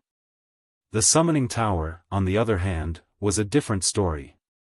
Of the 3 silver privileges, only the Summoning Tower would grant Zero-Wing more control over the Starlight Fortress, which is what the guild needed more than anything right now. Zero-Wing only had 10 members on the western continent, and if it weren't for Divine Tribe's help, it wouldn't have been able to manage the fortress, even if it had managed to capture it. If the Summoning Tower were added into the equation, however, that wouldn't be the case. As long as Zero-Wing summoned a sufficiently formidable creature, it'd be able to hold the fortress even with almost no members. The summoned creature would follow the basic behavioral conditions players set. Players could instruct the summoned creature to defend the Fortress Lord's mansion, for example, or prevent certain people from entering the fortress. Players could also direct the creature to deal with any players that started fights within, as well. Combined with the fortress prison, no player would dare cause a scene in this fortress. Of course, this would only be the case if the summoned creature was strong enough. If the summoned creature couldn't kill or suppress players quickly enough, the summoning tower would be little more than decoration. Unlike the Manification Tower and Object Creation Tower that provided clear benefits, the summoning tower would only be as useful as the summoned creature. Moreover, nurturing a summoned creature would require a lot of resources. At first, players would summon the creature at their level. To increase the creature's level, players would have to invest resources. The amount of resources required would depend on the summoned creature's standards. The more powerful the creature was, the more resources it would require to level up. Based on the rumors Shi Feng had heard, the daily cost of maintaining a Tier 5 demonic creature was already on par with an ordinary first-rate guild's total daily net profits. Without sufficient resources, players simply couldn't support the summoning tower's use. Shi Feng wasn't concerned with that issue right now, however. The Starlight Fortress was the only fortress under player control throughout Star Valley at the moment, and it was also very close to the map's God Mode regional dungeon. If Shi Feng could establish his rule over the regional dungeon, he'd easily earn more daily income from the fortress alone to surpass first-rate guild's total daily income. He could make a fortune just by collecting entrance fees. Ancient fortresses were not managed by NPCs, which meant that players didn't have to split the entrance fees with the system. Players would receive 100% of the collected entrance fees. Moreover, a small fortress could charge a maximum of 20 silver per person. This was one of the reasons that ancient fortresses had been so popular among the various superpowers in the past. Once Shi Feng had made his decision, Osset began to chant an incantation. The ghostly NPC then drew a mysterious rune and imprinted it on the Fortress Lord's token in Shi Feng's hand. Suddenly, a translucent screen appeared above the token, listing the 6 privileges Shi Feng had observed earlier. 2 privileges text gave off a dull glow: the Fortress Prison and the Summoning Tower. Starlight Fortress Prison, status, unlocked activation cost, 30,000 magic crystals daily operating cost, 3,000 magic crystals. Do you wish to activate the Starlight Fortress Prison? Starlight Fortress Summoning Tower, status, unlocked activation cost, 50,000 magic crystals daily operating cost, 5,000 magic crystals. Do you wish to activate the Starlight Fortress Summoning Tower? Seeing the prompts, Shi Feng chose to activate the Summoning Tower first, setting aside the Fortress Prison for the moment. The Starlight Fortress was still sealed, and outsiders weren't allowed to enter. Shi Feng didn't need to hurry to activate the Fortress Prison. Magic crystals didn't grow on trees, after all, and if he activated the prison 2 days before the fortress opened to the public, he'd only waste 6,000 magic crystals. However, the sooner he activated the Summoning Tower, the better. Summoning creatures took time, and the more powerful the target creature was, the more time it would require to summon. In addition, nurturing the summoned creature required time. Shi Feng, who lacked time, wanted nothing more than to summon a creature immediately. If he were lucky, he might be able to level the creature up within the next 2 days. Monsters weren't like NPCs and players. As they leveled up, their basic attributes and combat power would rise to the peak of their level. In comparison, players and NPCs didn't receive such a huge strength boost upon leveling up. They would still need to upgrade weapons and equipment. Following which, Shi Feng sacrificed 100,000 magic crystals to the Fortress Lord's token, half of which would activate the Summoning Tower, while the remaining half would maintain its operation for 10 days. With the Summoning Tower's activation, a new rune rose from the token and imprinted itself on Shi Feng's right palm. System, you have successfully activated the Starlight Fortress Summoning Tower. The Summoning Tower's large-scale teleportation array is now active. You may utilize the Summoning Rune to teleport to the Summoning Tower at any time. The Summoning Rune has a cooldown of 1 natural day. The Summoning Tower had such an ability? A little surprised, Shi Feng glanced down at the summoning rune on his palm. There was nothing amazing about God's domain's teleportation arrays. Every NPC city had them. Players could even set them up in guild residences. However, these were all small or medium-scale teleportation arrays. Large-scale teleportation arrays were considered lost technology. Unlike the small and medium-scale teleportation arrays, large-scale teleportation arrays allowed players to teleport between the two main continents. The array in the summoning tower was a large-scale teleportation array, which meant that Shi Feng would be able to travel to the Starlight Fortress at any time, even from the eastern continent. Moreover, the summoning rune only had a one-day cooldown, making it an incredibly convenient tool.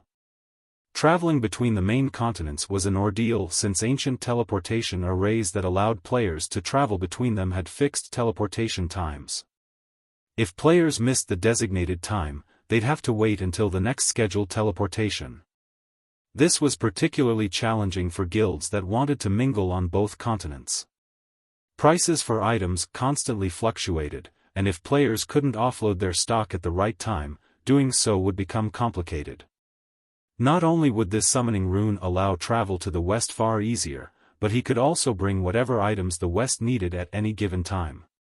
He'd be able to earn far more money from reselling the east's items than without it.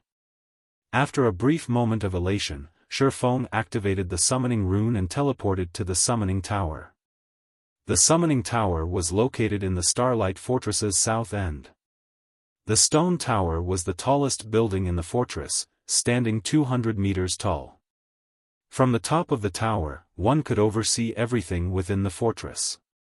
As the teleportation array on the summoning tower's roof lit up, Shi Feng appeared in the tower. To Shi Feng's surprise, Osset waited for him on the summoning tower's roof, but unlike earlier, his body seemed more tangible. Wielder of the Fortress Lord's token, the summoning tower is now active. If you wish to summon a Fortress Guardian, I must inform you of two things. This array requires a medium of sufficient standards to summon a Guardian. It cannot summon creatures without input. The more powerful the medium is, the stronger the summoned creature will be. Each summoning also has a 1-month cooldown. I hope you will use this summoning tower properly, Osset informed Shi Feng before transforming into mist and disappearing. Of course, Shi Feng had already known these factors.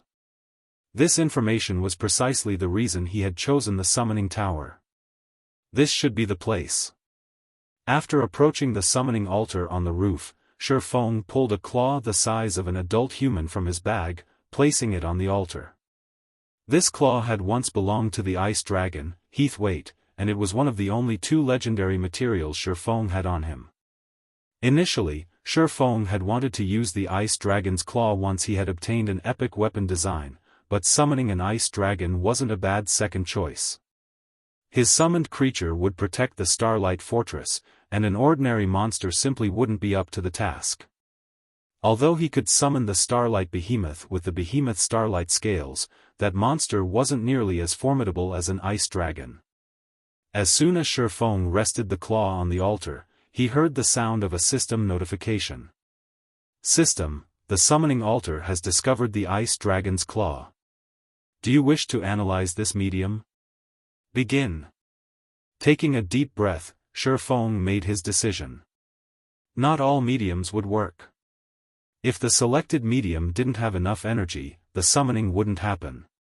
He already felt the painful sting of losing the ice dragon's claw. He didn't want to sacrifice 2 of them. Doing so would mean throwing away 2 epic weapons.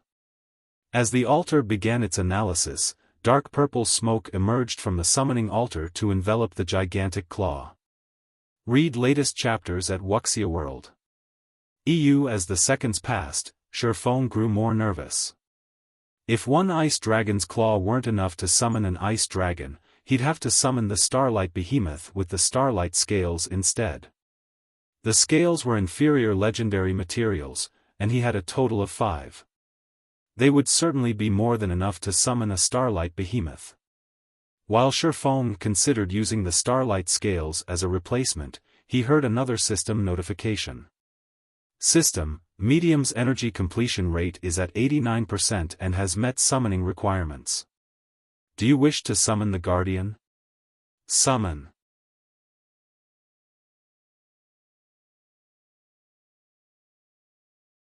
Chapter 2472, Silver Divine Dragon. Once Shi Feng agreed to begin the summoning, the purple smoke around the ice dragon's claw acted like a hungry wolf that had just found food. In no time, it devoured the stone-like claw. After devouring the claw, the intensity of the smoke's aura skyrocketed like a beast that had just woken from a long sleep. The frightening aura was so powerful that Shi Feng struggled to move. The aura was almost even stronger than that of a Tier 5 NPC. If a Tier 2 player stood in his place, they might have collapsed under the mighty pressure. As the purple smoke's aura grew stronger, the pressure Shi Feng felt increased as well. Just as he was about to fall to his knees, the purple smoke flowed into the summoning altar's ancient magic array. Boom! The instant the purple smoke merged with the magic array, space exploded, forming countless tears around the array. It was as if the surrounding space couldn't endure the power contained within the magic array. After several seconds, space in the center of the altar began to crumble, revealing a dark void. The void grew, and in the blink of an eye, it had swallowed nearly half of the altar. Just before the void reached Shi Feng, the magic array engraved on the summoning altar flashed with a silver light that instantly suppressed the void. It stopped the growing darkness at the edge of the altar, preventing its further expansion. However, due to the void's presence, the mana density around Shi Feng steadily decreased. A void land? Shi Feng stared at the black hole before him, astonished. What is going on? The summoning tower used a sacrificial medium to open a portal to an otherworld, from which players could guide their target creature. Naturally, the magic array would use stronger mediums to open stronger otherworlds. Yet, after devouring the ice dragon's claw, the summoning altar had opened a portal to a void land.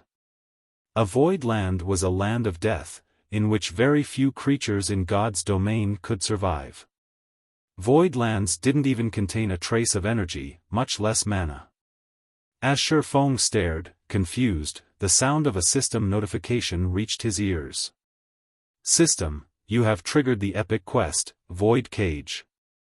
Quest content, release the Silver Divine Dragon that is imprisoned deep in the Void Land. Rewards unknown. There is no penalty for failing this quest. Do you wish to accept this quest? A Silver Divine Dragon? Shi Feng's astonishment only grew when he heard the notification. He had only used an ice dragon's claw as a medium, he had never expected it to trigger a portal to a Silver Divine Dragon's location. Dragons were the apex race in God's domain. Any random adult dragon had Tier 5 strength, and they were known as invincible among beings of the same tier. Not even human heroes, individuals who had received God's blessings, were a match for dragons of the same tier. However, not all dragons were equal. Divine dragons were dragons with the primeval dragon bloodline. Rather, they had a significant fraction of the primal dragon's bloodline. Normal dragons only had negligible traces of the primal dragon's bloodline. The difference between a divine dragon and an ordinary dragon's strength was on par with the difference between an archaic species and an ordinary monster. The two were on completely different levels. At most, ordinary dragons were invincible among creatures of the same tier. Divine dragons, however, could transcend tiers. Everyone in God's domain showed the proper respect before divine dragons, no one wanted to offend one. Shi Feng doubted that even the jealous witch, who was as devastating as a natural disaster, was a match for a Tier 5 divine dragon. With almost no hesitation, Shi Feng accepted the epic quest. Although there were no penalties for failing or refusing the epic quest, Shi Feng would have to abandon this summoning attempt by refusing it.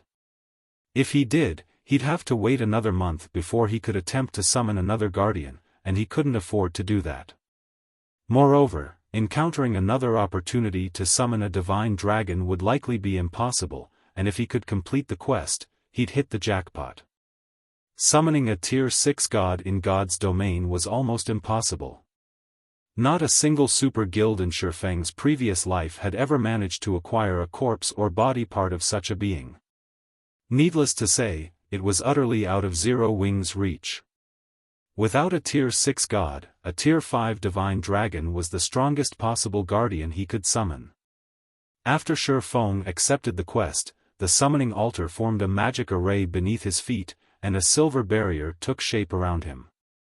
Shi Feng could immediately feel the pressure bearing down on him subside. With this barrier to protect him, Shi Feng felt that surviving in the Voidland shouldn't pose much of an issue. Does it want me to enter the portal? Once the silver barrier was complete, Shi Feng noticed a new buff in his status window. This buff would last 3 natural days. A void land was an absolute forbidden land. Aside from gods and void souls, creatures born in void lands, surviving in a void land was nearly unheard of. Even with this magic barrier, he'd be lucky to exhibit 30% of his usual combat power. Void lands contained no mana, and Shi Feng hadn't fully unlocked his mana body yet. If he encountered a void soul in his state, he'd die. The weakest void soul was still on par with a Tier 4 mythic monster, while stronger void souls could rival adult dragon strength. Knowing all of this, Shi Feng still gritted his teeth and entered the portal to the void land, taking the risk. Although void souls were incredibly powerful, there typically weren't many of them. The chance that he'd run across one in a massive void land was quite low. On the off chance that he did encounter a void soul, he could summon a Tier 4 hero with the hero's tome. Heroes were protected by the gods, and thus, their combat power would remain unaffected within a void land. With a Tier 4 hero by his side, he shouldn't have any problems as long as he wasn't spotted by any Tier 5 void souls. Shi Feng then entered the dark space, and the scene around him changed. Once the world around him settled, he found himself on a gigantic, floating island. The entire island was desolate, and hovering in the center of the lifeless plot of earth was a colossal magic cage. The cage was several hundred meters tall, wide, and long and covered in all sorts of divine runes, which radiated an ancient, eternal aura. Inside the cage slept a silver infant dragon. Even trapped, the infant dragon's aura was unsuppressed, and as it washed over Shi Feng, he struggled to breathe. What a powerful life rating. It's no wonder why even the various superpowers God-ranked experts in the past were no match for Tier 5 divine dragons in a one-on-one fight.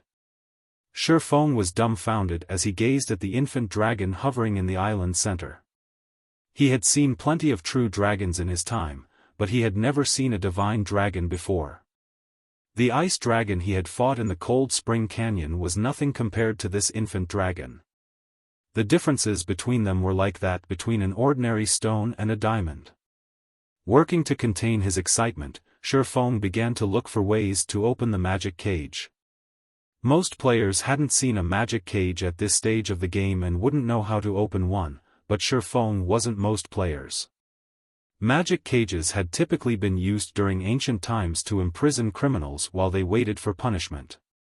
The power of time would steadily wear down the prisoner's strength. This was why God's domain had so many epic quests that required players to slay these criminals, finally meting out justice. To end these criminals' long, miserable lives, players would have to release the seal on the prisoner's magic cage. Shi Feng had never opened a magic cage before, but based on what he had learned from others, one first had to locate the core magic arrays, which were located in the outside world. Players could then destroy or decode the arrays to unlock the magic cage. Shi Feng spent the next dozen or so hours searching, during which he found a total of 7 magic arrays around the desolate island. Every one of the arrays was incredibly complex, and that wasn't a result of the level of design. Rather, their complexity was a result of the frightening number of elements to each array.